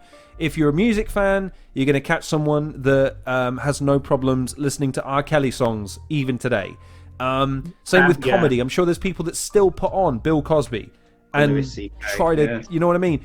We all have our different moral lines, and it's a hard question, but it ultimately comes down to you as a person, doesn't it? It's difficult though, because we always cross these ethical barriers every day of our lives. We choose to drink certain drinks, and like I have Oatly in my fridge, and when you look at Oatly's ethos, like, or you eat quinoa because you think you're being healthy when it's actually fucking up rainforests in South America. Like, every single day we're making these decisions that we think are right for the greater good, when in fact you actually, if you knew everything about every single piece of art you consumed, every song you listened to, every phone you bought, every drink you drank, every venue you visited, you probably would stay in your house forever. Like, but you can't sort of subject yourself to that sort of pressure all the time. You know what I mean? Like, I know that eating meat is wrong, but I still do it. Like, I've watched Cowspiracy and I've watched What the Health, whatever, but at the same time, I still eat meat. I know that being vegan is the ethical way to go. And I think that I'm making a better decision by drinking. My camera's gone really blurry, sorry. I think I'm making a better decision by drinking Oatly instead of drinking dairy milk, but Oatly is probably worse because of their ethos as a company. Where do you draw the line? You know what I mean? But that doesn't mean that then you should support artists that are nonsense. Like, don't listen to... 100%. There can be a line drawn for your enjoyment, but at the same time, yeah, if it later comes out that someone murdered 10 people, maybe, let them suffer some consequences for that extend beyond, because it's I tell you what, it's not quite the same, but it's the wrestling backwards and forwards between Mason Greenwood that puts it into focus for me. Is that Mason Greenwood's great is a great example. I was just going to touch on that, to be fair. He's I mean, I'll leave it to you to kind of give your thoughts, but my thoughts were, listen, I understand in the court of public opinion he will still face some backlash. In the court of actual legal system, it's failed us, and I'm sorry that it's failed us, but that's when that backwards and forwards between the fans was truly depressing, because it was, yeah, but he could score 15 goals for us, and you go, yeah, I know. I think you're looking at things a little bit wrong there, but the legal system's failed. It's up to you guys, I guess. Yeah, I mean, I'm a United fan and stuff, and I only really started getting back into football after the Qatar World Cup and started following United again properly. And I don't really remember Mason. I don't think Mason Greenwood, he might have already been suspended at this point, so I had no interest and I wasn't really that bothered. Then everyone was saying, oh yes, he's a great goal scorer, he's amazing. It's like, yes, so is Haaland, but Haaland is also not a piece of shit. So make your decisions there. Now, here's where I'm at. Like, I don't listen to what people with a like MUFC in their Twitter. I don't really care about what they think 99% of the time, but I'm very glad there was such a backlash on the original idea that he was going to come back to the club, because it would be a distraction, and also don't give this guy playing time. He sounds like an awful person. I don't know the full story, so I'll probably keep it at that. But the thing that's worse about this is more United deciding to try and make this not a thing and back him. And only when people started to disagree with it, they said, no, we're not going to have him back at the club. That's really bad, because if we were okay with it and we just like had the wool pulled over our eyes, he'd probably be scoring goals for us now. Probably first in the league, because apparently he was that good. Either way, like, this is the thing, we make these decisions every single day of who we support. You know what I mean? Like, you might have someone that you listen to on a regular basis, or you go to a pub on a regular basis and the guy's beating his wife up every single day. You might know that and still go to that pub because you like that pub. So the pub is not the landlord, the pub is the pub. You know what I mean? Like, some people saying they were going to boycott Man United because of Mason Greenwood, but Mason Greenwood is not Man United and Man United is not Mason Greenwood. They are together in a way, but yeah, it's a mad minefield to even consider. You know what I mean? Like, it's crazy. It's almost impossible because, again, you're ultimately not going to please someone, and that's why I would always preach just be an individual, be individually skeptical, and have your own barometer and moral compass, and be consistent with it. That would be the best advice. And as an artist, that's all you can be: consistent. Try not to morally compromise yourself too often, and try and do right by yourself. A few moments later. I've never really felt, and maybe this is now in retrospect more so than anything, but there is way better people to come back, man. Like, let me just do my weird grime and hip hop music, and another good battle will come along, and it will tick all the boxes for you. He'll be mank, he'll be a bit of a grime guy, you know. Like, you had Raptor. Like, we have to understand is Raptor is better than me in all of the areas that I thought I was good in. You've got Bobby Rex in Manchester, you've got Shotty, you've got fucking Major Concerns wherever he is. There's so many good people from Manchester that will tick that box for you. Don't worry about me coming back. Like, put yourself in their shoes then, because I'm going to make you answer the question that they want to ask you, which is, why do you think they want you to come back? If all of that is true, why do you think they want you back? Where has this come from? Because I don't think anyone has asked me in at least 6 months. Why do you think everyone got Look, I was there when you made an appearance at a battle rap event and everyone went, holy fucking shit, Blizzard's here, right? Is this the London event, the Prem event? I think so. I remember it being in... Look, okay, I can't speak to anybody else. I can only speak to my feed on Twitter. But it was, holy shit, Blizzard's here. Holy Blizzard. Do you think he's coming back? It was reams, man. Where the fuck was this? And listen, if I have power of editorial authority here. If I have to transpose all of these into the edit at the end of this conversation, trust me, I will, as if to prove my point. But people would be genuinely excited to see you back. So I guess the question is, where is the disconnect between what you're seeing and what the fans are seeing? I just don't have the confidence, in all honesty. Like, I feel like I've got older, I'm more introspective and a lot less angsty and a lot less energetic. I know what I like. I'm very old-fashioned and a home hermit. I enjoy making music in my gaff, and that's fun. Honestly, like, I've not done a live performance now for 3 years, 4 years, maybe. It was with Shotty's event, and I supported him for a few songs. I hated it. I had like a panic attack after. Hated it. I went home early. I didn't even see Shotty's show. Me and Shotty had a little bit of a tiff about it as well, because he thought I left because I didn't want to see him live. I genuinely was like really, really bad mental health. And ever since then, it's just not interested me. I've had offers as well. I've had offers to do gigs outside the UK. I've had gigs offered in Manchester, London, Liverpool, Birmingham, Scotland, Ireland. I've had offers so many times from even the music I've been making recently, where you'd think that I would have took it easily. Like, I would have just took it, because it's not even like it's music I don't enjoy like making. I love making this music, but performing I just don't enjoy as much anymore. I think it just fills me with such dread. And I used to get stage fright anyway when I was good at it, you know. Like, when I was at events where I would battle, I'd always find that it would be really hard to talk to me until after my battle was over.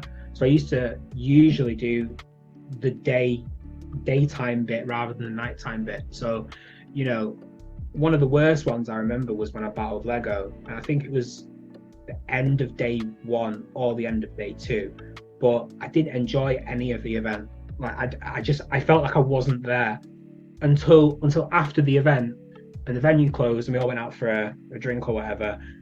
I just didn't enjoy it. And I just think it's mainly because it feels like a lot of stress. Like it feels like it just puts too much of a mental toll on a brain of mine that is already very crowded and very volatile. You know what I mean? Like I struggle holding conversation for more than 15 minutes, which is funny because we're having this conversation now and it's going quite well, bar the rambling. But yeah, like performing to me, I don't know, this doesn't feel right at the moment. It doesn't feel right. Maybe, when I get my fitness back, because I'm a big guy now and I've put on weight since the pandemic and before. Maybe it's a self-confidence thing. Maybe I enjoy just, releasing music and people not having to see me perform, because I think it's probably one of my weaker aspects of my arsenal. Let me ask you a question then. I want to come back to the idea of your legacy within the genre, but I want to talk about that then. Is it just a case that you've decided you don't want it? Like at the moment, it doesn't matter if... How do I phrase this? When someone sees something in you and they say, you'd be really good at that, or you should really try that, and you go, listen, I know what I like and I know what I don't like. And I appreciate the compliment that you're inferring there, but you don't really understand my metapath when I say I don't want to do it because I don't derive... You're imposing on me what you think it's like. And with respect, you A, don't understand what it's like, and B, if you did, you'd probably revise transposing it on me in the first place, because you know who I am, or you know what I like at this point. So I guess the question is, do you see yourself ever flicking that switch, or is it a closed door of sorts based on the fact that you derive more pleasure and more reward from what you know you like and what you know you do well, rather than I don't think you need to rely on the feedback of people to know if you've made a good beat or not. That's good, that's right, rhythmically, tonally. Battle, it's always subjective. I don't care if someone says, oh, they 3-0'd you. There's going to be someone in the crowd that goes, wait, what fucking battle were you watching? Yeah, I agree with that. Is it just more a stable thing that you kind of derive from that? I just think, if I'm honest with you, though, I think it's mainly me being aware of my skill set and where my strengths are. And rather than me highlighting parts of my skill set that I'm not happy with and then being criticized for it, I'd rather focus more on the things I am good at, and regardless of what people say, like I was saying before, I can't say that a song is badly made. I can just say I don't like it. So I'm confident enough in my talent and my, not even talent, ability. I'm more confident in my ability in my production and my music, where I can put a song out and someone says it's shit. Really, I know it's not shit. It's just that you didn't like it. Like, I know what I put into it. Like, I know that someone will find it good. With battling, though, I don't feel 100% confident in it anyway, and I never did, but I felt like I just got sort of swept up in it. And, when you get the kind of fucking hype that you get from a battle with Mark Grist where it goes absolutely mental, you just don't want to put it away. And, now I've took time away from it. I've been to events as a fan, and those events I really fucking enjoyed, like more so than any event I ever performed at. Like, I can't remember some of the greatest battles I can't remember any of the good battles that happened at events that I performed at. Like, Dialect versus Double L, and is probably one of the best tryouts ever, and that was at the battle event I battled Lego at, and was fucking great. I don't even remember being there, dude. Like, I don't remember seeing it. I don't remember watching Luna battle Bloodstro. I was there for Luna's debut. Tell a lie, was I even performing at that one? It wasn't that one. It was ignore me. It was when Luna and Eddie battled. Luna and Matta battled Eddie P and Frisco. I don't remember that battle happening. I'm in the crowd laughing. I don't remember it happening. I bet I was barely there, basically. But then since then, I saw like Shuffle T battle Nugget. Absolutely incredible. And I remember, and Bizzo and Yunnan, like I saw that live and I was like, wow, like this is what I was missing out on, because I didn't feel human at the events I was performing at until after I'd performed. Like, the stage fight was a joke. Like, my missus stopped coming to events with me after a while because it was not fun to be around. Like, I'd either get bladdered or I just wouldn't speak to anyone. I'd smoke weed and just not speak to anyone. But yeah. So my point is I'm trying to make, I think it's a closed door. I'm pretty certain that, it's not for me. I don't see myself feeling swayed.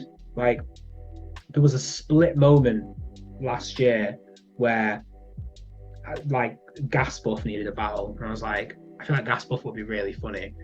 And I started writing around and that.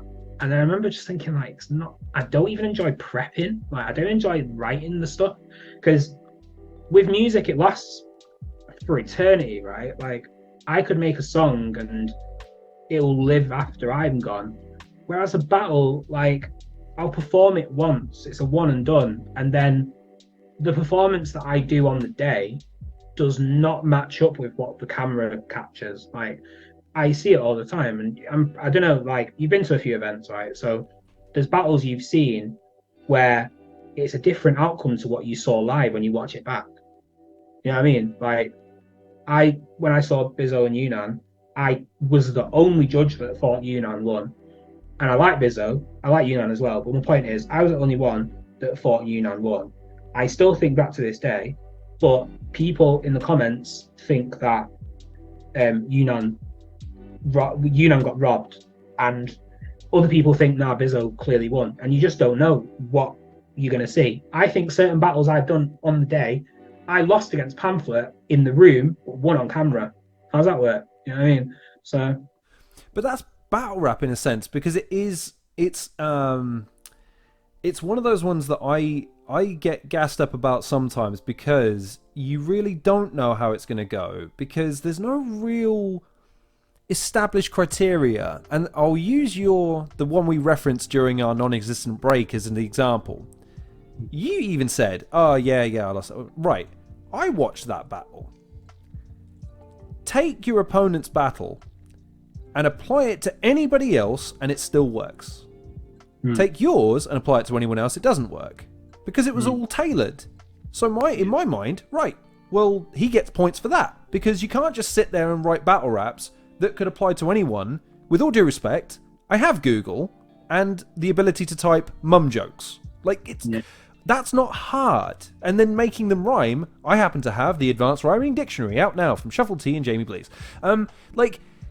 Those factor into my enjoyment of battle rap, because I go there to watch people that agonize over these details and put it together in a way no one else can.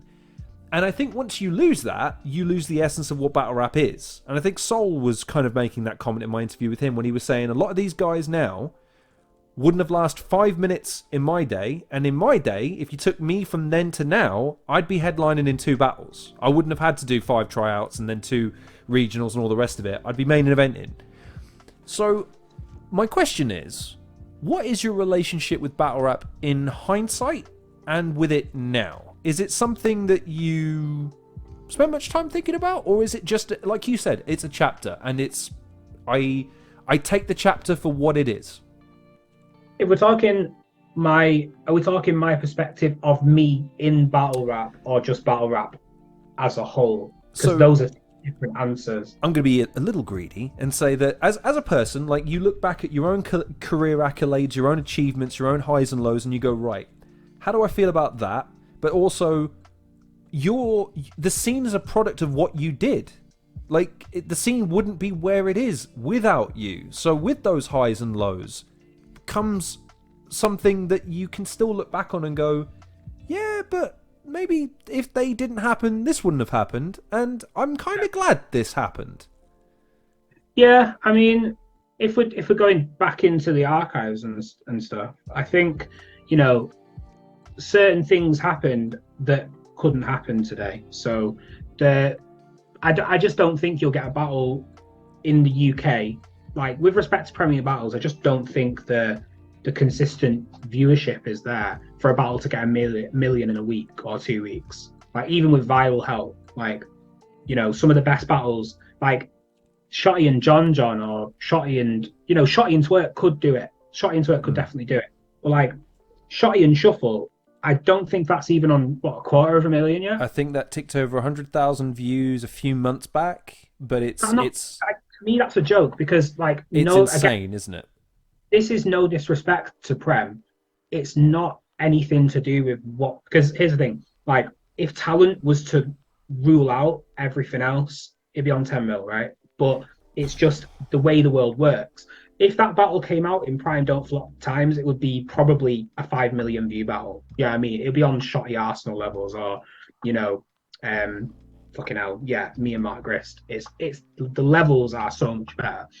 But when you can't really think like that though, can you? Because the world just changes all the time, and you know, at one point getting 10,000 streams on a song was a big deal, and now it's chump change. Do you know what I mean? Gets you £4. Like, it's not a big deal. So to sort of come back like to what we're talking about, like, I regret some things that I did in the battles, in all honesty. Like, I think it was a sign of my sort of childlikeness. And because I've been making music since I was like 11 or 12, I've always been around adults. And I don't really think I had a chance to like be a child and grow up in a natural way. So I went from sort of being in year 7 at school to then in like year 8 getting taken out of school to do music. Like, I was allowed to leave school pretty much at the drop of a hat to do shows. And people were like, you know, listening to my music while I was in the same school as them, whatever. Then I go into high school, it's kicking off a bit more. I'm doing Don't Flop now. You know, I've done the battle with Seuss, the battle with H-Bomb. H-Bomb battle did quite well. Then I go into like 17, 18, start working on music. And at that point, I never had that chance to just like naturally become a teenager. I was always like around adults, making music with adults, going to over 18 nightclubs to perform music. It was never a thing for me. So when I was battling Pamphlet and doing lyrics about his dad who had died, like, that sounds really funny when you watch it, but then when you break it down, it's actually not nice. And it's like, if, you know, it was all part of the thing. I asked him as well. I said, like, is there anything you want me to talk about? And he said, oh, don't talk about my missus. And I was like, fine, okay. And I think I even told him, I said, I'm going to do some stuff about your dead dad. And he was like, oh, fine, that's cool. Because O'Shea did it in the battle before me. But I got vilified for that. And I think I used shock value, and I've never really cared for shock value. Like, I wouldn't watch a battle that was done that way. Like, even the Jefferson Price and Caustic battle leaves a bad taste in my mouth, because at what point does it just become attacking someone's character and ruining their life? You know, we're rappers, we're creatives, and we're trying to really articulate something good. And at what point do you cross that line into just being mean? So it left a bad taste in my mouth, and I do regret that. And I've spoken to him in the past, and he's been like, mate, it's absolutely fine, whatever. You know, Mark Grist said he regrets doing the whole thing about my mum, but, you know, it was part and parcel of the experience, and, you know, it made it what it is. You can't look back like that, and you can't be sort of uncomfortable. But yeah, I don't know if I ever really was myself in my battles. I think the moment I started to be myself was way too late. Like, it was when I was battling Shonda Rhimes and I was doing all the clever spoken wordy style stuff. And maybe the very last one that I remember was maybe Roan, but then with Roan I like fucked that up and like got a bit too high, and I just wasn't really in the right mental headspace for it. I didn't take it seriously enough, and I think that shows when I look back. But then again, I am my own worst critic. You probably look at your interviews from the very beginning and you think, fucking hell, what was I doing? Exactly. You know, like, same with anything. Like, you know, you are your own worst critic.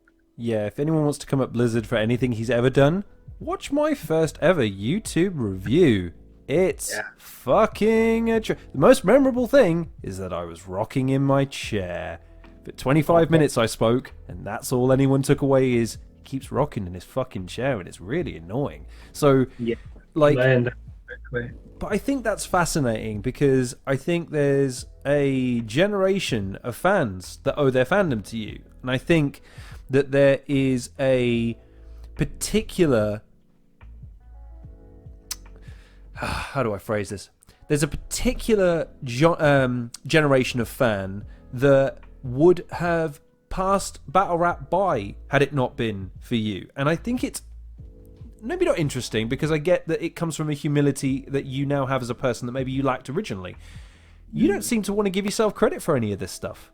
And I do find it hard to. Yeah, I find it really difficult to do that. I think it's probably a self-esteem thing that I've sort of developed over the years. And I always get people telling me, just like, but stop it. isn't it? Like, Isn't people it think it's like interesting? faux humble. People think it's like a faux humbleness as well. It's genuinely not. I just genuinely like try not to give myself too much credit. It's almost like a defense mechanism. But is it because you don't understand it? I think that's why it is, because I think part of it is a lack of understanding, because people saw something in you or put you in situations you don't understand why you were in or you didn't feel equipped to deal with, but clearly they did. Clearly they saw something. Clearly there was an upside. Because I don't think people do things over and over and over again unless they're either addicts or they stand to gain. There's something there eliciting from it. And they did that time and time again with you. And that speaks volumes, man. It really does.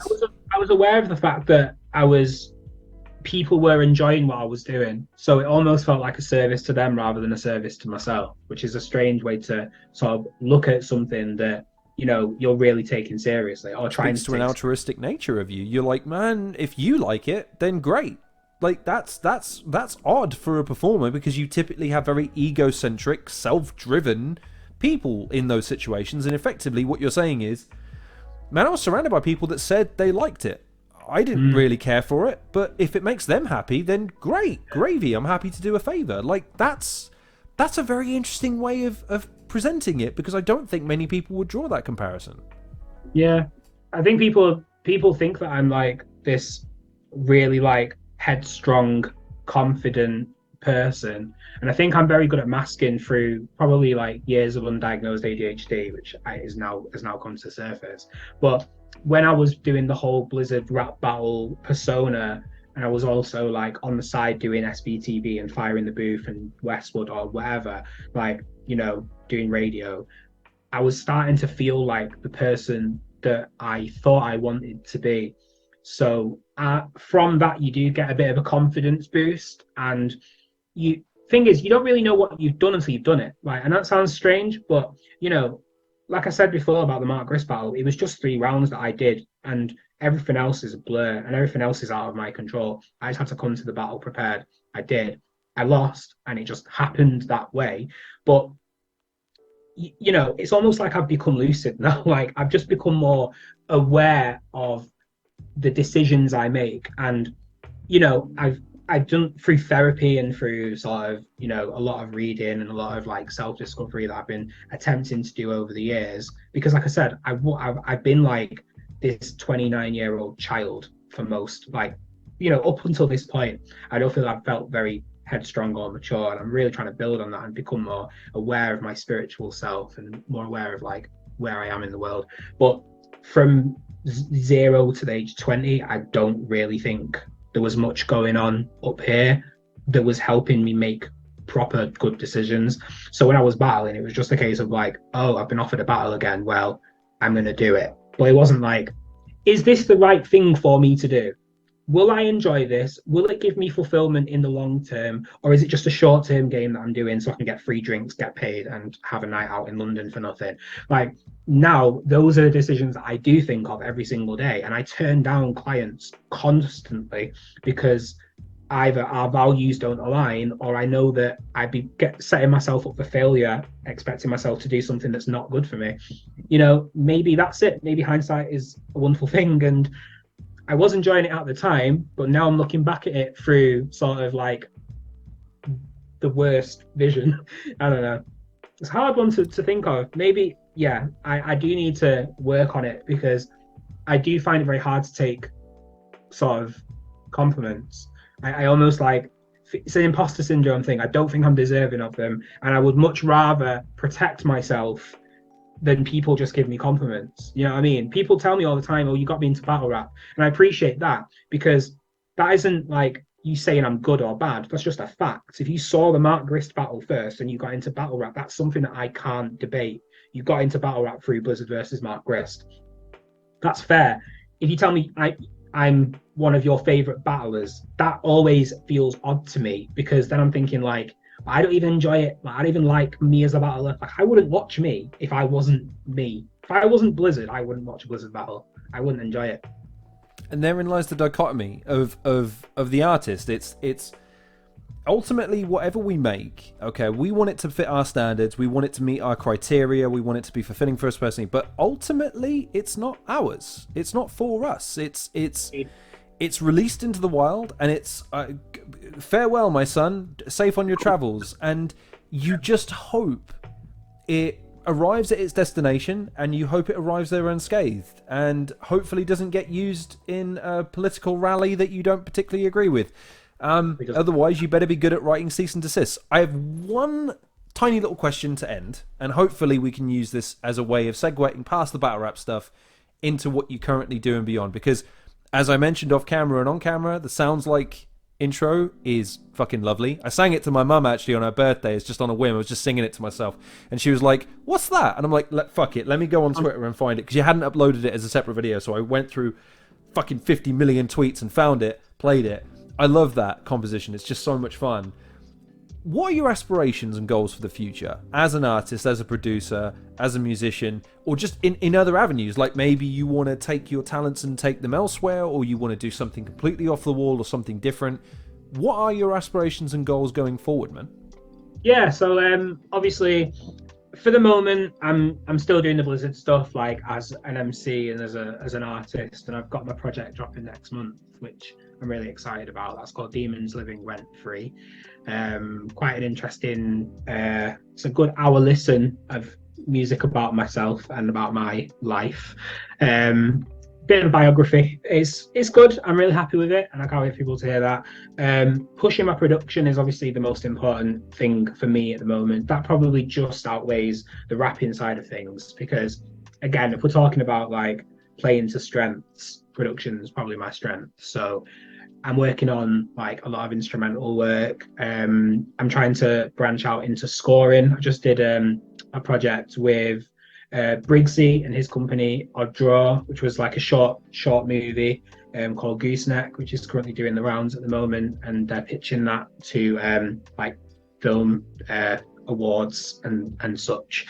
So that's fun. Apart from that, just doing my degree. Hopefully when that finishes next year, I can, open a studio or start doing more post-production and go limited company rather than working in a job that doesn't fulfill me spiritually and financially.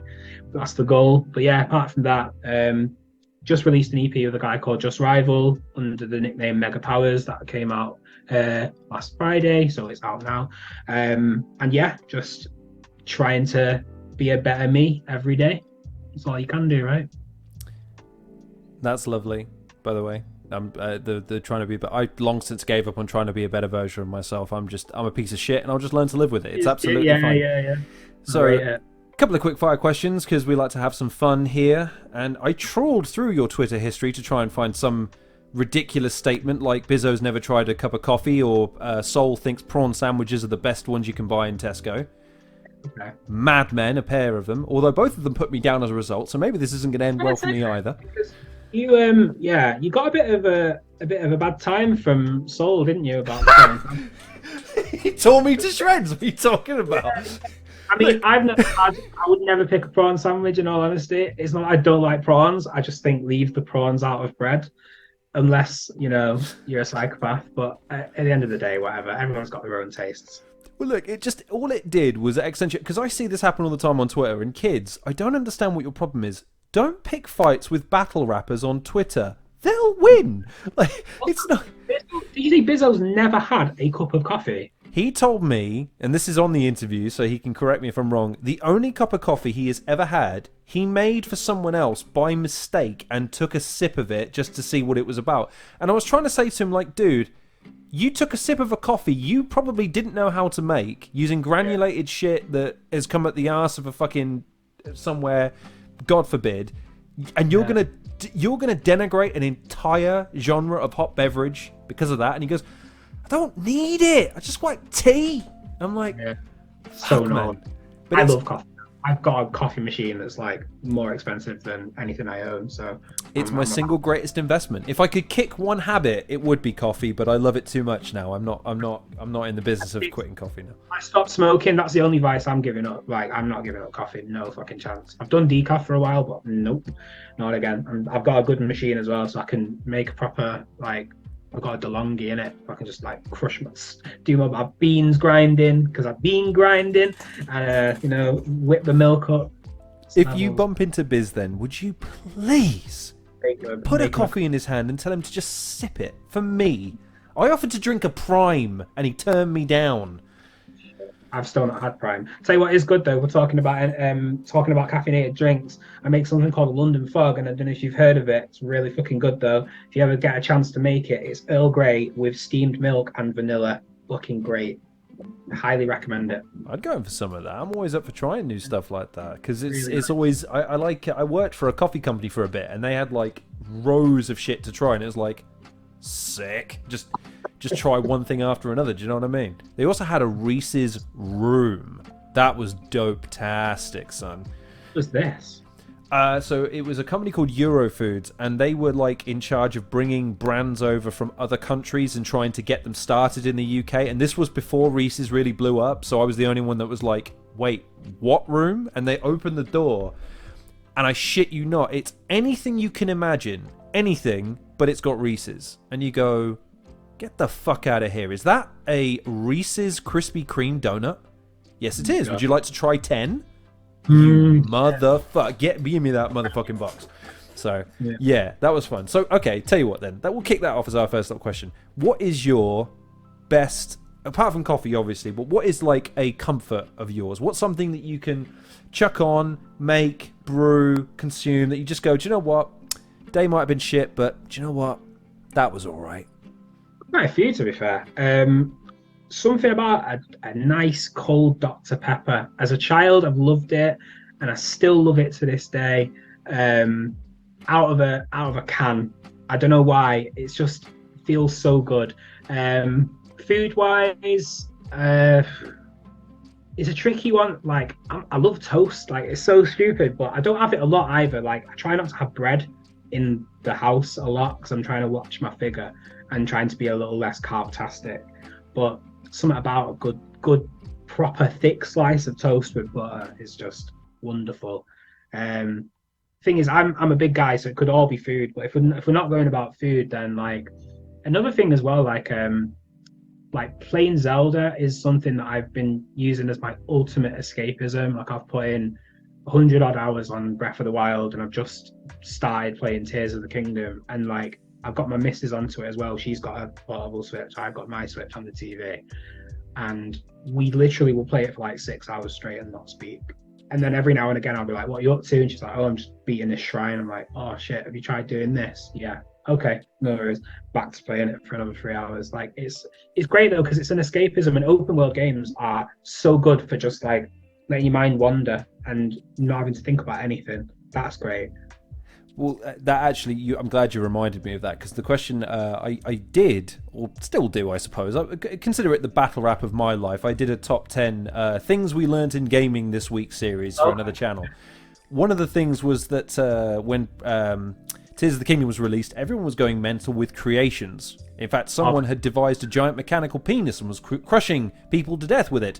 So my question is, in Tears of the Kingdom, have you manufactured, created, or otherwise constructed something so fantastical that you're really proud of, or have you not delved into the mechanics of that? The metal bit, I forget what it's called, but it's like it's a beam that you utilize. And oh yeah, so you're talking about ultra fusion and right. ultra hand. Yeah. So I'm not so clever. However, I did make a flying machine, which is literally just two fans on the left and right of the steering wheel, and you literally just go woo, and it just goes straight up. But you're obviously restricted by the amount of Zonai batteries you've got, so you need to have loads of batteries to keep yourself going. But one thing that I did do, there's a shrine. So I'm presuming you've played something Zelda where you have like little mini shrines and that. Yeah, I played a little bit, but I was that, and this is where you'll see Blizzard turn. I was that kid that went, oh, Zelda, you mean that guy in green? And everyone would go, "You fucking geek. No, that's that's Link, you fool." And I was that guy when I was 10, 15. Sorry. I mean, it's an easy mistake to make because you literally see Zelda for all of 5 fucking seconds every game. And it's just like, Link, come and find me. I'm terrible at directions. And somehow always gets captured by Ganondorf. He just fucking hides. Surely Ganondorf is like, brings gloom everywhere he fucking goes. He's like all-consuming, horrible, vacuous black being. And Zelda always is like, no, don't do it. And then just goes somewhere for the whole game, and then Link is just like, ah, and then just like, fuck it, I'm gonna have to find this bitch again. After 15 games, you've got the Master Sword, kill him. Like, what are we doing here? But yeah, it's frustrating. Like a true Zelda fan. That's great. I know, but mate, I just do stupid shit. So like, there's a shrine that's like literally in real life terms about 40 meters, where you've got like lava. And people were doing all these really clever things of how to get over this lava, and apparently how to make like a flying vehicle. No, I just basically took a stone that kept generating every 6 to 7 seconds and just like piecing them together. This took me 20 minutes, just piecing these things together, fusing them like a daisy chain of rocks that are so small you can only just walk on them. And then I just put them there and just walked across like cobbles. And then I looked at the video afterwards because I'm like, sure, that's not how you do it. And on the left, there was just a button. There's a button to press. And I'm like, okay. So I wasted 20 minutes of my life making fucking Coronation Street in Zelda. It's a joke. No, but that's great about gaming these days. I mean, again, this is lame. Far Cry 5, I was playing and I was just on a whim. I'm like, do you know what? I wonder if I can blow the doors open. And I could. It was great. And kids of a certain generation won't understand this, that when we were young and GoldenEye was a thing, if it wasn't meant to be interacted with, trust me, you couldn't. So yeah, this generation of gaming is really like that. Oh, I love it. It's so good. Okay. Favorite United player of all time? I don't know. Let's go to that. I mean, I did love Rooney. I liked watching Rooney. Cristiano Ronaldo was great because there's no way that I could just pick one. Probably because of when I was watching it as a kid, it would probably be someone like Rooney or Van Nistelrooy. I was literally about to say, because you're the generation that would have been just after the '99 stuff. So I was around just when Beckham was still a thing, and so was Mike, to be fair. Dwight York, Andy Cole, Teddy Sheringham. Exactly, there was a lot of that emulation, or Paul Scholes and that sort of thing. But then just after, it was because look, man, you guys were fucking winning everything every year, so every team was a fucking classic at that point. Do you know what I mean? There were so many good players though as well. Like Ji-sung Park, Nani was great. Like. Fucking hell, you know, Diego Forlan was fantastic. Like, remember him? You know what I mean? Like Fabian Barthez was great as a keeper. There was, you know, I loved watching Fabian Barthez as well because he literally he was like an outfield player. He would literally run to like at the halfway line with the ball just for bants. Like, certifiably insane for his time because he was just fucking fearless. Just. Yeah, we had that thing in school because again the Barthez thing, because look, when we were in school, players would get nicked with a certain narrative and then suddenly you do something and it was, oh look, he's doing a Barthez sort of thing, and it's like those things stick in a way that I don't think they stick anymore with football players. It's either they're good or they're bad. You know, they don't necessarily have a character about them anymore. Sure, yeah. I think people will look at Bruno Fernandes as one of the greats in about 5-10 years time when he retires. I think he's fantastic. I genuinely think he's very good. But didn't he quit on you guys once or twice? Probably. Yeah. At this point, I just shrug it off like, yeah, and what's your point? Well, I think at one point though, we had like the perfect 11 at one point. Like we had so many good players at one point. Even like Darren Fletcher was that fucking beast boy. Like, he was incredible. There was so many good players. Evra was great. Like, you could go even further back. You could look at fucking like the Nevilles and Mikhail Sylvester and Giggs and Nicky Butt and Scholes. Like, when Giggs and Scholes and the Nevilles and Ferdinand were on the same team, crazy. Like Van Nistelrooy and Rooney. This, you know, I think that we probably have we've had some of the best players ever, like ever at United. But then again, City at the moment are just insane. I hate saying it, but that was going to be another one of my questions: is how painful is it as a United fan? I know, look, I get it was always possible, but now that they've emulated you, how hard is it to think they could do the quadruple? It is feasible for this team to manage it so long as they don't fuck up. They were deserving of football, though. Like, I mean, I hate saying it, but at the end of the day, like, do I hate saying it? I enjoy watching football, but I'll be honest with you, I'm not so die-hard that I can't see a football team play and just know they're good. Like, it'd be stupid to say, like, I mean, Liverpool's different. Liverpool are shite, like, regardless. But, like, with City, they are playing well. Sorry. I mean, it's Liverpool. I can hear, so in the distance, I hear someone called Bizzo Bond yelling ferociously at their microphone. I can hear it from here. Yeah, no, me too. But then again, he's a Liverpool fan, so what does he that is a matter? Liverpool fan, and I'll share this with you now. There's a segment of our interview, which is yet to be released, by the way, that I get a distinct impression is going to get cut before all is said and done, because there were some bold predictions made about Liverpool's season that I think, in hindsight, he'd want to walk back. Yeah, he thinks because they've got McAllister that they're going to win the fucking cup. Fair dues to him. All the best. There's the thing, like, I'm only joking. United are supposed to hate Liverpool, though, innit? It's part and parcel. Listen, it's nothing more devastating to me as a football fan than when I see someone go, yeah, you know, I'm a Tottenham fan, but, you know, I just hope Chelsea and Arsenal do well this season. You fucking get the fuck out of here with that bullshit. Yeah, but don't say it publicly, do you? Like, I would never... People do, though. I've got brothers that support Tottenham, United, and Barcelona. Yeah. The fuck? Barcelona, it's a bold call. Yeah, it's an interesting one. I mean, I just enjoy watching the football in the same way. It doesn't matter, like, you know, music-wise, I'm the same. Like, I just enjoy watching good football. I'll watch Brighton every single game they play if I can because they're just so fantastic at playing. Newcastle are great. United are good. City, through bated breath, are playing very well at the moment. Liverpool are Liverpool, and Arsenal are Arsenal. You know, I just enjoy watching good athletic footballers play and amazing goals and great tactics. Do you know what I mean?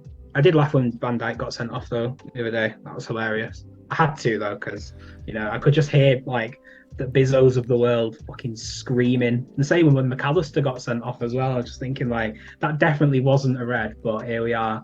Like, it's fucking funny, isn't it? It happens to all of us, though. I be talking about football today, but here we are. It's all good. You never look. Some of these conversations, they go where they go. In fact, this last silly little question might open up some more doors as well. So, Desert Island Discs, only not Desert Island. One movie, one game, one album. Right. You're allowed to pick one to stay on a desert. So not necessarily your favourite, but it's got to be the one you can tolerate until you're reasonably sure of a rescue. Album, movie, game, and go. Right. Game is probably Tears of the Kingdom. Even though I'm still playing it, you can just play it for so long. You can play it in so many ways. So I'm going to do that. Don't care that I've not finished it yet. I don't want to finish it. It's that good. If it has a Mass Effect 3 of an ending, you'll be regretting that. But yeah. Okay, I'll just play it again from the start. Just pretend the ending didn't happen. Album, probably In Rainbows by Radiohead. I can listen to that all the time, without fail. I'm deciding not to go back on any of my decisions today, so I'm going to live with them till eternity. A movie, quite hard one actually.